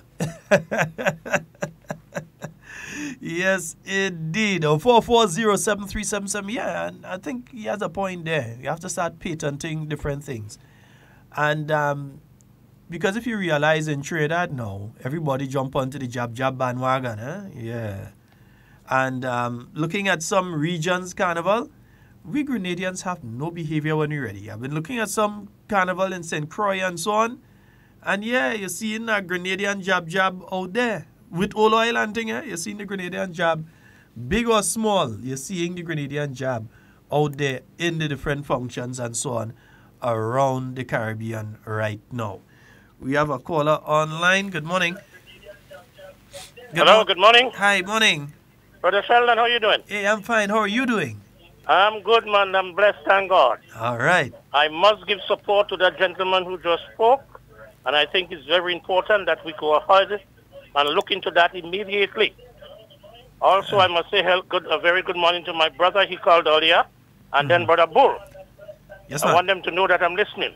Okay. And I want you to know that kudos goes out to the government of Grenada, Carriacou, and Petit Martinique for such a lovely gesture. Because I've been hearing Mountain people saying, oh God, I broke already. So it's a lovely thing with the Ministry of Finance to pay these people earlier. NNP is working. Let's keep moving. Yes, of course. Blessed day to everybody. All right, brother. Thank you. Yes, indeed. 4407377. And yeah, but you know, in all the discussions here, though, I feel it for a specific category of workers. There is the category of workers who may even be in the majority in some instances, some ministries, some departments, who work within the public service by what you call the quote-unquote unestablished staff. So they are paid by the government of Grenada. They pay union dues the same way everybody else pay their union dues. But because these workers were not appointed through the Public Service Commission, the Judicial Legal Services Committee, or the Commissioner of Police, because these individuals were not appointed through any of those positions, they do not qualify for instance, the increments. There was a situation of workers, and you could ask the workers themselves, you don't have to take my word for it. There was a situation of workers who received increments before, but because they were on the unestablished staff, that had to be pulled back because they ought not to have gotten it. Yeah, because the negotiations, when the union negotiating, the union right now is negotiating not for all public workers, Don't get it twisted. The memorandum of understanding only deals with those people that are quote-unquote permanent workers within the system, not the contracted workers or the other workers who may have been there for 15, 16 years. There are people who may have been there as long as 15, 16 years but are not on the permanent staff, and therefore they do not qualify for the pension, nor do they qualify for the increments and so that the others are getting. So while some people are getting a couple hundreds of dollars increase between 2017 and 2019, there are others who, when the union negotiating, they're not negotiating for them, but they're paying union dues, That didn't sound right to me. And they can't tell me that's not true because I paid union dues before. And I was not represented by the union. The union didn't used to look after anything in relation to me or others like me. But the unestablished staff is seriously. And I was glad to hear the minister this morning specifically mention that category of workers. Because I think that they work just as hard and in many instances harder. Because some people, as soon as they get permanent within the system, all of a sudden, you can't fire them. So they work to rule. They appear when they want to appear. They leave when they want to leave. All sorts of nonsense. Working just on the borders of the rules of the public service so that they can't be removed. And that is unfair to the many others who may not have been passed through the public service. They may have been brought in, and remember there was Vote 340 and all these things. They may have gotten into the service under that and working double hard. But when the increment's passing, they ain't getting no increment, but they pay in union every month to represent them so that they can get two. But they ain't getting.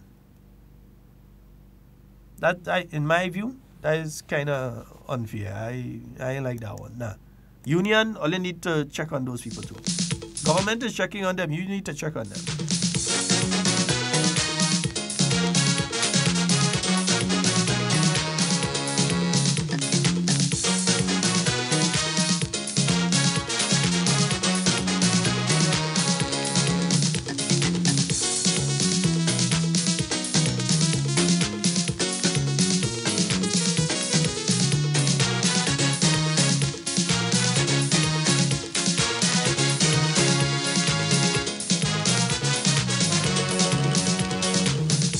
You spent so long in America.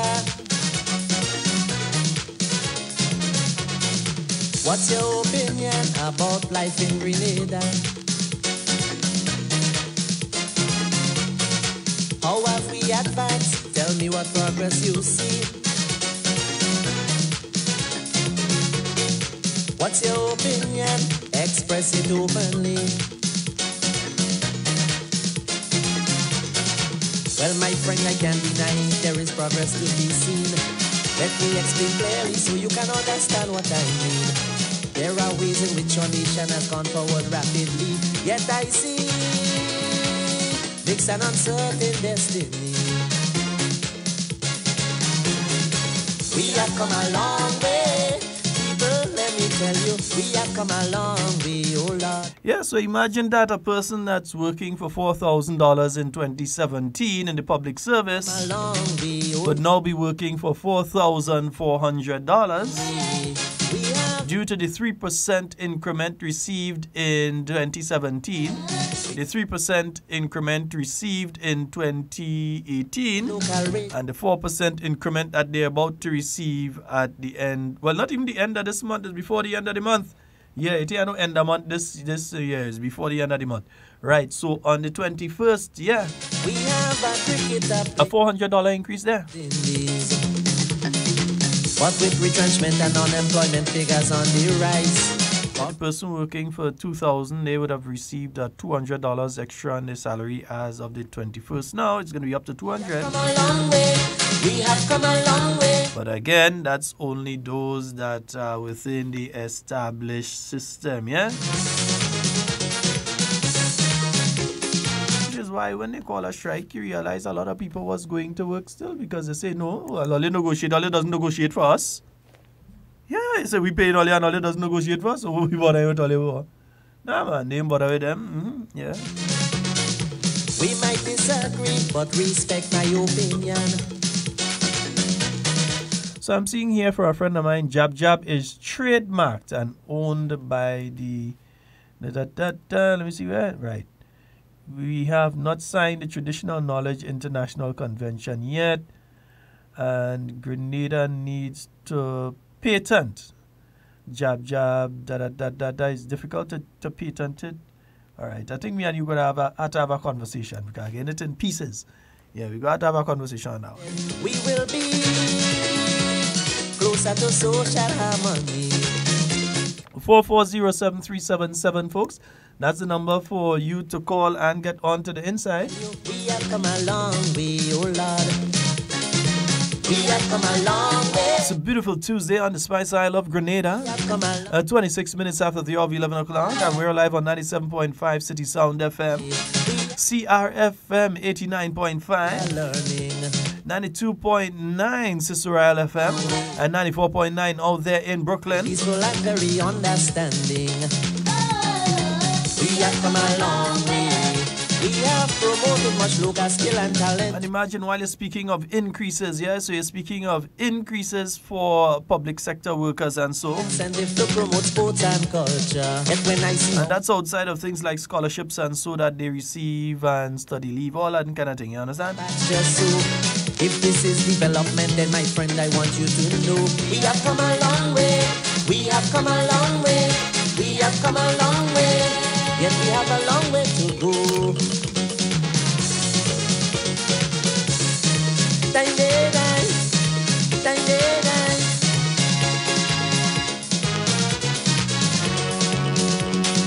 My friend, if you feel that I have been away too long, and I have no facts, you have never been more wrong. Yeah, Mr. Antoine, what you'll be patenting is the artistic conceptualization of the jab. Before they tell Not just the old oil or engine. If you don't like the jab is one thing, but the jab is Grenadian. In some aspects we have never settled for second place. It is an art form. Perennial struggle between righteous and iniquity. Or you can patent or copyright, whichever way you want to look at it, the character, yeah? We have come a long and the different aspects that create or lend to that character. long way, oh Lord. We have come a long way. Truly, I can tell you, we have come a long. Then, as you're seeing there, you can also patent the music that's attached to it. Everything from the Moss International come up here. The particular cadence that's used for that. We have come a long way. We have higher representation all over the region. We have come a long way. Foreign tourists travel every year to see our carnival. 4407377. We have Carriacou Regatta, a regional festival. Yet when I open the papers, you know, because seriously, when you listen to some people, and the thing is, I listen to some individuals from time to time, and as I say, I have a very low tolerance for nonsense, so I can't listen to nonsense for long. But in and between, you hear the kind of nonsense they're speaking about, trying to make it look like Grenada is a sort of failed state. That if you come here, if you ship out here, it's a pirate in the waters. That here is like Somaliland. You know, lawless. Or like the Pakistan tribal region. If you listen to some individuals, you get that impression of Grenada, you know. There's a place where all craziness happening and anything goes and that sort of thing. While you're hearing all the positive reviews coming out about different aspects of Grenada.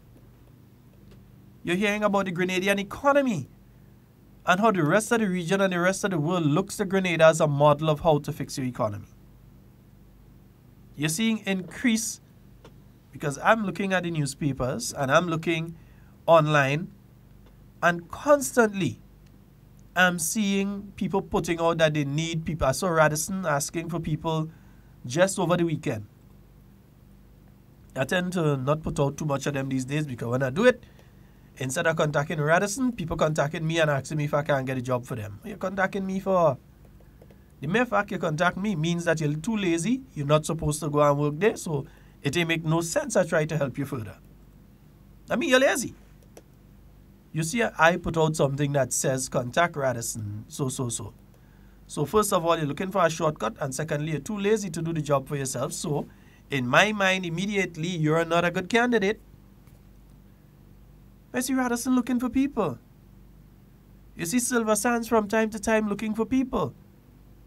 And what do you think disqualifies some of the people when they're going for the job in Silver Sands? Silver Sands says, when you're sending in your application, sending an email, and they give an email address. They didn't say drop in a letter. They said send in an email to this address stating specifically which job you're looking for. But you still have people that do a local letter, they write it up on a piece of paper with all kind of grease stain and thing on the side. They fold it in an envelope and they hand it to somebody to bring in down there. The people said to email it. And the reason they do that is sometimes they're looking to see if you have ICT capability. If you can use a computer. Yeah? And you send it in to them. They say ask for a specific job. Some people send in something saying for any positions available. No, then they don't know where to place you if they were considering to place you. So they would just send back a note to you saying that they've received it. But you won't hear from them further because it proves to them that you do not follow instructions. And if you're going to work in that setting, you have to be able to read and comprehend and follow instructions. And if in applying for the job, you've already proven that you cannot read, comprehend, and follow instructions, then you won't hear from them again. It's that simple. Yeah, you will not hear from them again. So you have to read and respond accordingly. From time to time, I have places that are looking for bartenders and waitresses and all sorts of different things. I know of one place right now is looking to hire some able-bodied young men if they're looking for employment and so, or some young ladies and so on. I hear about these things from time to time. I've been burned enough times now to be very careful when I recommend anybody. Yeah, I've been burned with that one. Yeah, they come to you all nice and so, and then they go in the people place and it's all kind of trouble. No, I've been burned enough times to know about when it comes to recommending. But because that discussion is taking place means that there is employment being generated in Grenada. There's a difference between you being employed, you wanting to be employed and no opportunities available, or you not being interested in the opportunities that are available or not wanting to be employed. There's a serious chasm there. There's a difference. Because you have many people that would prefer to just receive our money every month. They're not interested really in working. And then there are the people who are interested in going out and earning a living. They want to make some money. They want to work. They want to get up in the morning and go to a job and perform. And then at the end of the day, they can leave and they come home and they feel satisfied, have achieved something today. There are those people as well. So it's several levels. But we can have this discussion because there is increased employment, down from 40-something% to 20-something. And 20-something, in the view of government, is still too high. That's why they're working to get it down. So they acknowledge that yes, it was here and we brought it to here, but we still want to bring it down lower. No country has zero unemployment, so forget that. No country has that. But working to bring it down as low as possible. And that is what is taking place here. So when people talking about employment and then you hear the trade union movement complaining about nurses on contract. You have to ask the same trade union movement where they were when those nurses that are now on contract was unemployed. Okay, you're talking about contract, which means that the people are receiving a salary at the end of the month, and this month, those within the public service getting it on the 21st. But before, they had nothing coming in. Nothing. Air, wind, nothing. Vacuum. Nothing. That's what they had. But now, you're in a situation where you're going to be having a salary coming in at the end of the month. So you're talking about contract work. Yes, you want to get the people off a contract. But you also want to get them off of the street. So you start with the contract, and after contract, you get them permanent. Which is what has been done and continues to be done in the Ministry of Health and in the Ministry of Education and so on. You had people in the Ministry of Education 10, 15 years on contract. Had to wait for a phone call every September. They can't go back in the classroom yet. That are now permanent within the system. And then you're speaking about unemployment. Yes, there is unemployment. While I'm speaking right now, there's the young lady that's at home right now and she's hearing this on the neighbor's radio. There's the young man that's hanging out on the block that are unemployed right now. You don't have 100% employment in Grenada. You have unemployment. But it is better, and there is a plan and a strategy moving forward of how you address that. But the impression some people try to give to the outside world is that everybody unemployed in Grenada and the place is a mess. That's what some people are out there. The impression some of them are trying to give on the whole thing. You look at infrastructure, you say, okay, the roads are not perfect. So you're fixing roads, you fix a piece here, you fix a piece there. By the time you fix a piece here, a piece gone there again. You're doing it bit by bit. Even this morning, I was listening to GBN. And I realized Mr. Carlton Frederick got on there. And he massacred Jude Bernard this morning. When it came to the issue of the involvement of the Chinese in construction here. Any construction company in Grenada could bid for a project, be it under the Basic Needs Trust Fund, be it under any other project taking place in Grenada through the government or private sector or so. You open out bidding. The bidding process means that different companies can offer their services. And it's not necessarily the one that offers the lowest price that gets the job, but the one that can show a track record of having achieved or the ability to achieve it. And then you have the system that is open through the Grenada Industrial Development Corporation. And I'm glad that Mr. Frederick that called, because he worked there for many years, over 16 years I believe he worked there. That he was able to clear it up and say that, look, any construction company, once it's a big project and so on, and they need to bring in, be it the big trucks or whatever they need to bring in, that they could do it. I saw the big trucks working on that hospital, that mini hospital project up there in St. John. I saw the big trucks working there Christmas Day. I didn't see Chinese driving the trucks. I saw Grenadians driving the trucks and the excavators and so on. Grenadians I saw there. Christmas Day. When everybody else was home with the family, relaxing and so on. These truck drivers and these guys were there Christmas Day taking out the soil and so. But you don't hear about that. You don't hear about that. Yeah? They want you to have their conversation, which is a totally different conversation. That's what they want. Yeah? But you know I always tell them?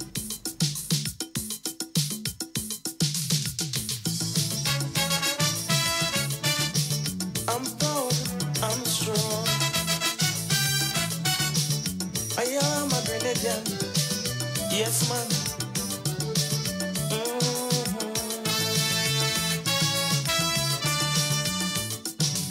Grenada, the land where I was born. I know you were so boring. Men have raped you and abused you and left you there crying. I devote my part, my body and my soul. I stretch forth my helping hand to help you out. I haven't got diamond, silver, nor even gold, but blessings I give to west, north, and south. Good morning. Hi, Sheldon. Good morning. Hi, morning. How are you doing? Hey, I'm great. How are you doing? I'm not bad, my brother. All right. I'm calling from the Paradise area, Paradise Cocoa to be exact. And Sheldon, I am a strong supporter of cricket. Any part of the world cricket play, I support. Mm-hmm. And we are having cricket in Grenada coming up. Yeah, pay attention on the phone line, my brother. Ignore the radio in the background. In fact, take the volume off the radio in the back. Let it take it off. Cricket. Mm-hmm. Yeah, let it kill the volume on that. And I really need to be there in this area. I'm looking for... My brother, we cannot have a conversation if you're listening to the radio in the background. Talk to us on the phone line and take the volume totally off the radio in the background. All right? Nice. To the last rung off. So you're asking about the cricket. Nice. And your neighbors stand up there and uttering no talk. But to help, they just don't bother. Some of your friends have turned their backs on you. They don't want to see a friend with your name on it. Don't bother with them. One day you go rise up too. Cause in times to come, is the bread they might have to eat. Listen, let we go. Oh, Grenada. And folks, just remember that that's Monday the 25th and Wednesday the 27th of February. Yeah, that'll be the 3rd and 4th one-day international. Not Grenada. England against the West Indies at the Grenada Cricket Stadium. So mark the date. It's Monday the 25th of February and Wednesday the 27th of February. That's a one-day internationals at the Cricket Stadium. Looking to see you all out in your numbers.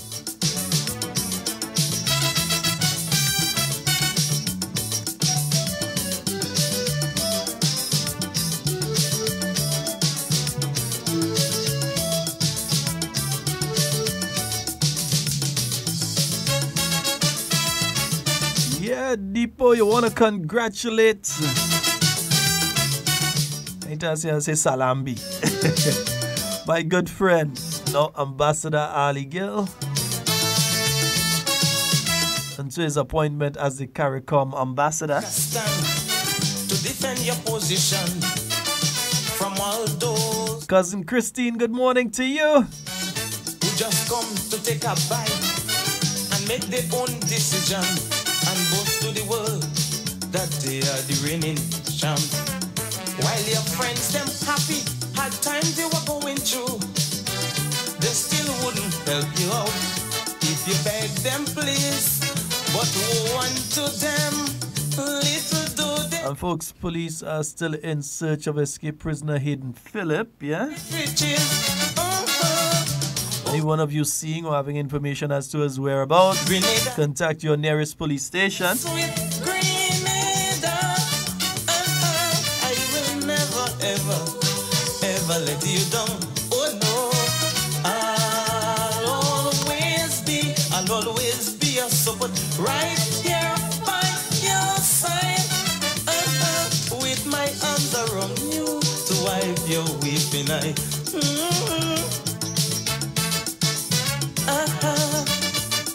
440-7377. My good friend, you're just calling asking about something with the cricket, so you can call back. Just remember, keep the volume off the radio in the background.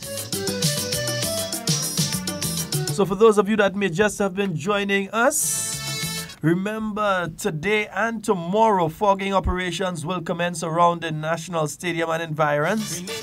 Today they'll be at the stadium itself, the Queen's Park area and Dabo area. And then tomorrow they'll be doing River Road and environs, including Melville Street, the bus terminal, and so on. So 5 p.m. you see them fellas come with the fogging thing by the terminal, right? Nice. With a big festival to wipe your weeping eye. Let we go.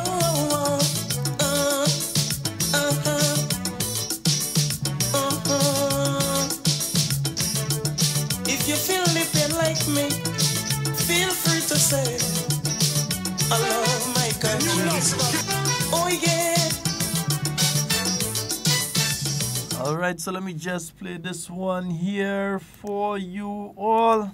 Keep going, and the party for keep going, and let's see, keep going. NNP New York chapter invites you to their annual brunch this Sunday, January 20th at Universal Palace, 9302 Ditmas Avenue, on the corner of East 93rd Street, from 11 a.m. to 8 p.m. Food, fashion, and fun at the NNP New York chapter's annual brunch this Sunday, January 20th. Tickets cost $25 for adults, and children under 12 years pay $15. Fun for the entire family with the best Grenadian cuisine. Remember, it's the NNP New York chapter's annual brunch this Sunday at Universal Palace, 9302 Ditmas Avenue, on the corner of East 93rd Street. We don't want the country we arrange. For more information, call 347-538-6827, 917-519-0080. 347-499-0415.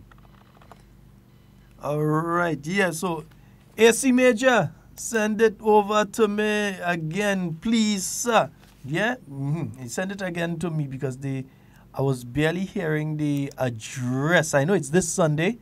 Universal I don't even want to go and say next thing I said the wrong thing. All right, so send it to me again.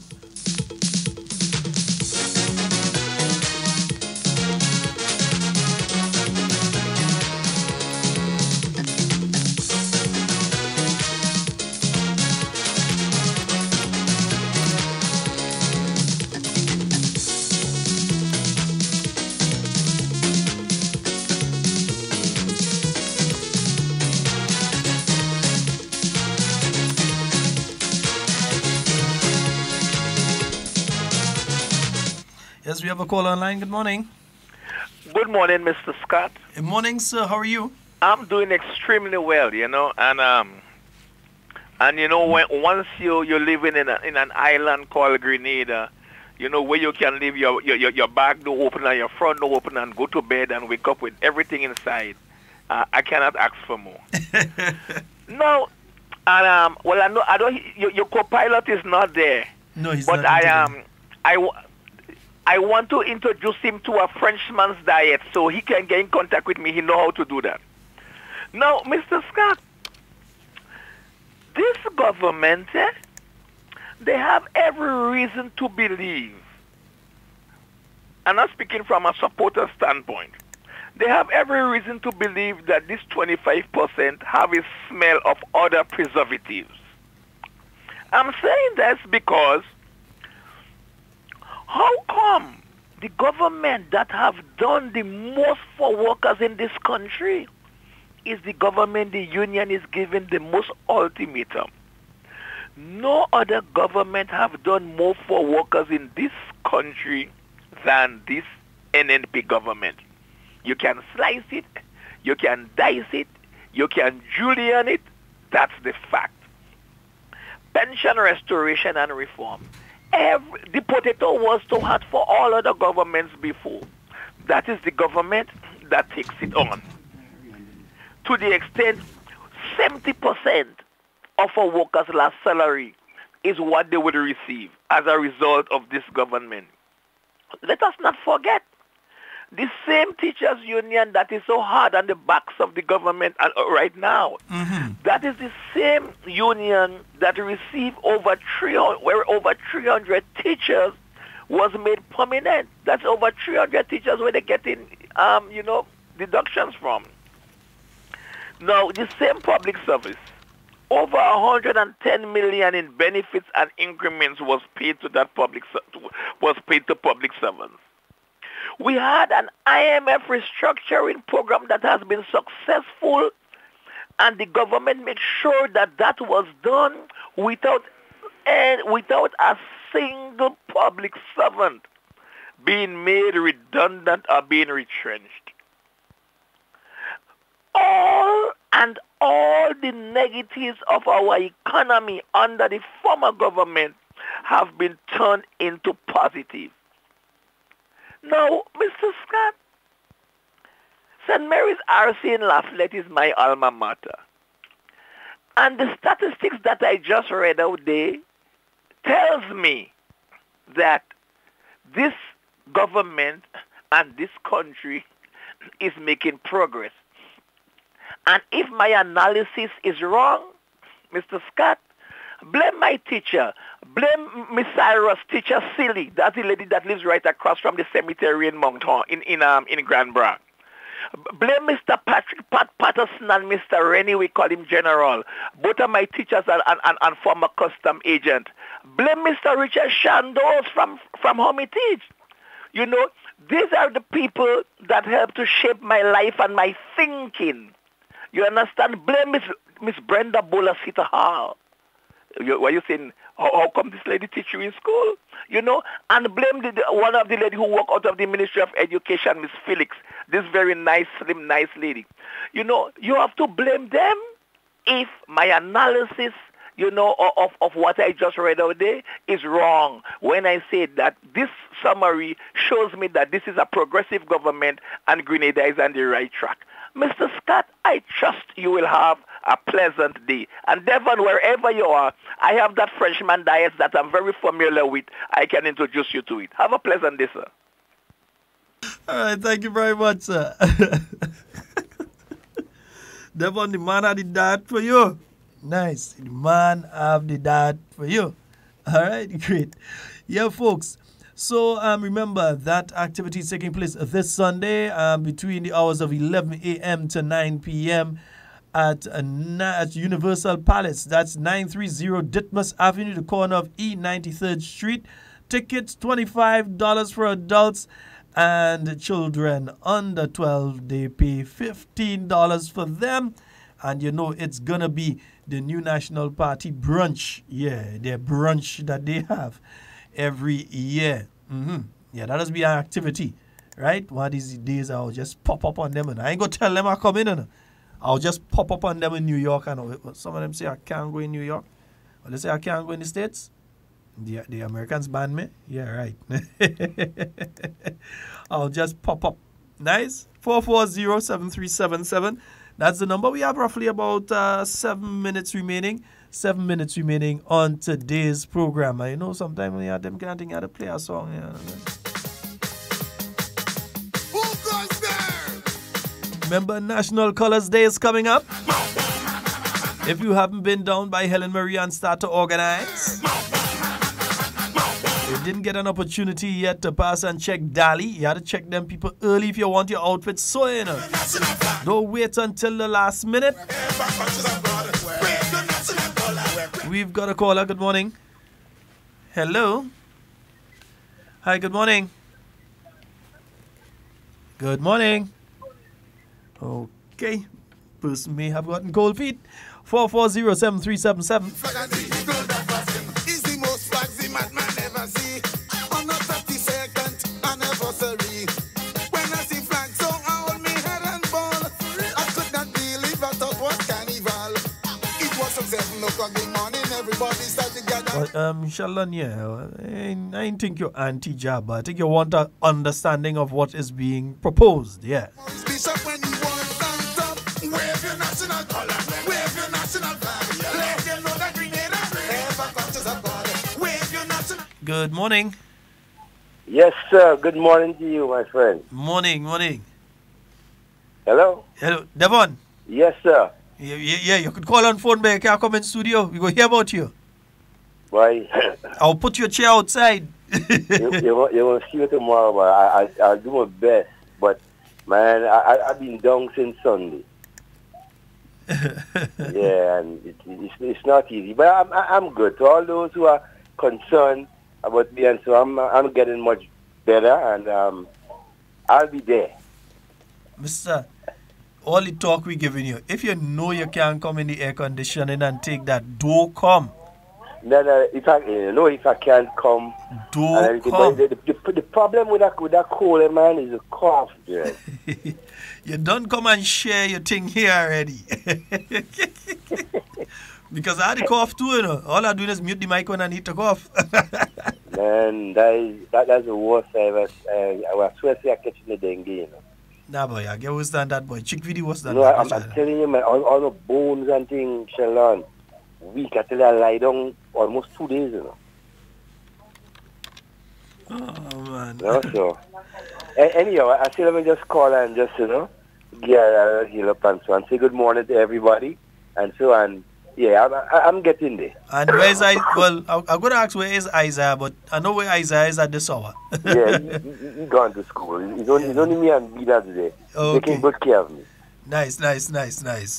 Huh? Hey, tell her she owe me a hairdo, eh? Yeah. She owe me a hairdo. She don't have an independent special coming up? Yeah, she have a special coming up. I will tell you all about it. Brains, and she send the info. You have 1 year to get. You and Nazim. What he and Nazim going on do? You never know. He wife on, no he on. Yeah, man, he wife here. Alright, brother. One love. Oh, AC Major, man, behave yourself for that now, man. Alan Campbell, good morning, man. Oh, guys, not easy, man. Yes, indeed. A 440-7377. That's a 440-7377. That's the number for you to call and get on to the inside. Somebody tell me them Japanese playing pan bad. They ask me, well, how come Japan could play pan better than Trinidad and Tobago, better than Grenada and all kind of thing? As they only understand, the people have the name pan in their name. Yeah, it's Japan. They must be able to play. 440-7377. We have roughly about 2-3 minutes remaining. Who goes there?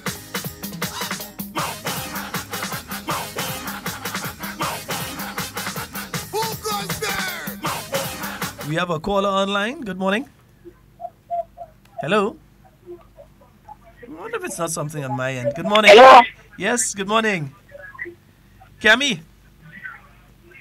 Hello? Yes, that is Cami. Good morning. How are you? Devon, morning, Devon. Morning, Sheldon. Yes, we're hearing you. Go How ahead. you doing, boys? I deal with them. Well, I just want to say good morning to you and Devon and the Grenadians out there. Mr. Watson, his wife, and Dr. Dean, the Frasers. Good morning. And I want to say special good morning to my cousin Maureen. Today's her birthday in Brooklyn, New York. Happy birthday to you, Maureen. And also to Zai. Today is Zai's birthday too, Sheldon. Nice, wonderful. Every day we just there in the terminal, we kind of slow, but you know, thank God for the bit of life. And special good morning to Patricia Arthur Campbell and her husband, who is in Grenada right now on vacation. I hope they enjoy the vacation, do all of the rest, and drink some bush, because you know, they come out in the cold. Yeah, that's not the flushing system. I just want to say hi to everybody. Good day to everybody. Today is my birthday, today is Marilyn's birthday. And I want to say hi to my daughter Akila and my grandson in Brooklyn. And good morning, Kathy and Cox, to everybody. I'll stay warm and nice up there. Well, I have some great food and that done. They buy it out. Yeah. And that's it. So I do agree. But I don't on. Good morning to the Prime Minister and all the ministers of government.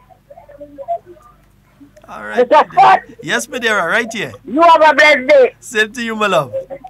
All Good right. morning to everybody. Bye-bye. All right. Yes, indeed. Yeah. And that's Cami. Good morning to you again, Cami. And to all the boss, I see Rex this morning. Yeah, I see my partner.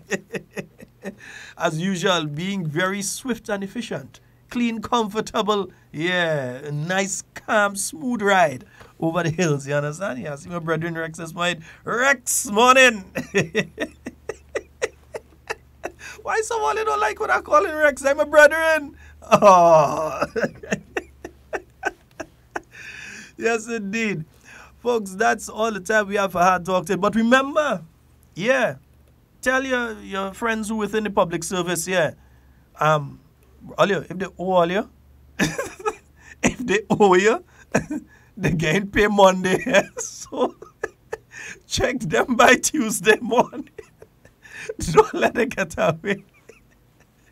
They're getting paid by Monday.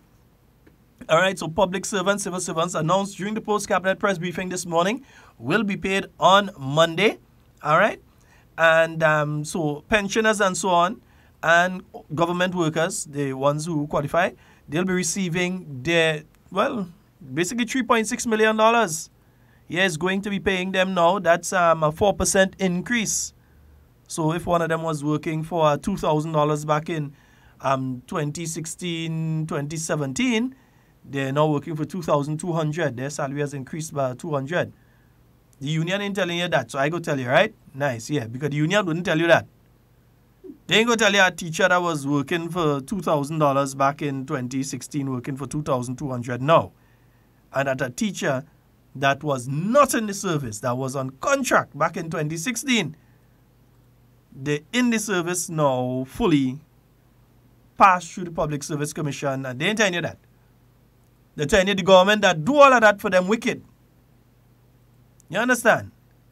That's what they're telling you, the government that just give them the 4% increase again so that $3.6 million, that $3.6 million, you could have taken and decide that you're going and use it on housing and you're going and target a specific area. Let's say you target the south of the island and every elderly person or unwed mother or disabled person in the south of the island, you're going to take $3.6 million and spend on them alone and do all the roofing and all kind of thing for them and fix up the house and thing nice. But no. You take that $3.6 million, and it's being paid to civil servants who also work very hard and are deserving. No one is saying that they're undeserving of it. So they're going to receive a $3.6 million. So a 4% increase in salaries for civil servants. That's for this year. And they have already signaled their intention to start negotiations for next year. And government is also looking. I'm saying government because I ain't find the union bothering with them. Because if you don't complete the first phase of the pension discussions right now, the first phase of the pension discussions, if you don't complete that and you don't get that out of the way, how are you going to deal with the people on the unestablished staff whose pension discussions are in abeyance right now? Some of them leaving the service, they got to the age of 60 and they're leaving the service right now, or left last year or year before.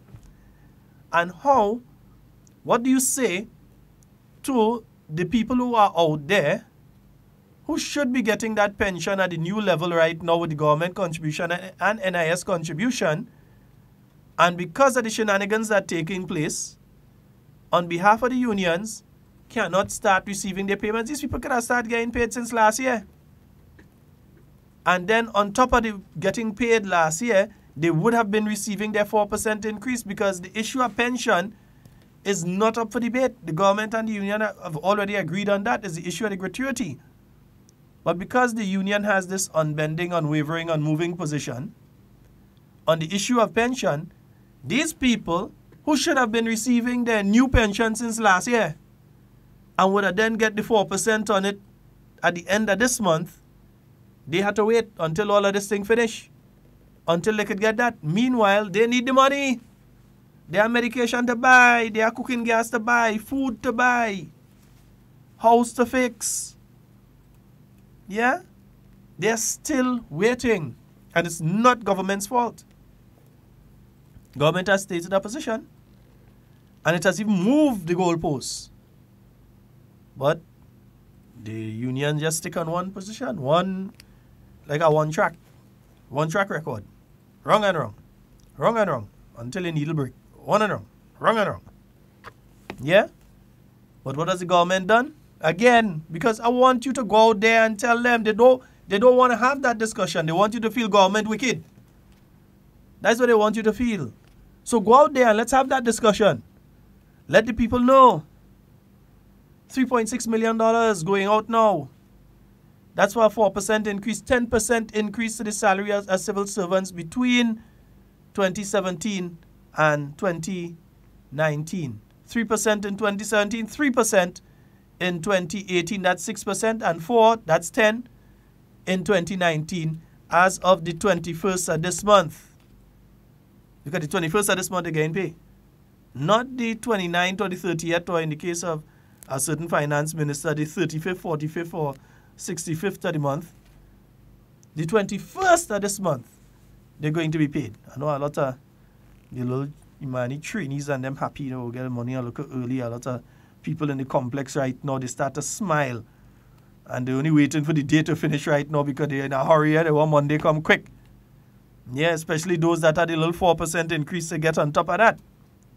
Nice, and those who are paying income tax, even with all of this, those who are paying personal income tax at the 30%, they'll now pay it at 28%, so they're getting back money still.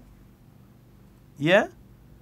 So that's some wonderful news going out, especially for people within the civil service right now, and people who provide services for people within the civil service, because with more disposable cash, and so they will be utilizing your services and that sort of thing. Folks, that's all the time we have for today. Remember, the fogging crew, they'll be out at the National Stadium and environs today, and on the bus terminus on Melville Street, River Road and environs tomorrow. Look out for the fogging crew. All right? Nice. That's all the time we have for today. My name is Sheldon Scott. Whatever you say and do it safe and secure. We want to be speaking to and with you and not about you. Love each and every one of you unconditionally. To the technical man in the corner, yeah, morning to you and, well, afternoon now, boss, and thanks once again. Stay up to date with all that's happening with the new national party, NNP. Send us a message via text or WhatsApp on 405-8683 with your name, email, and constituency. Stay in the know with NNP. Get updated.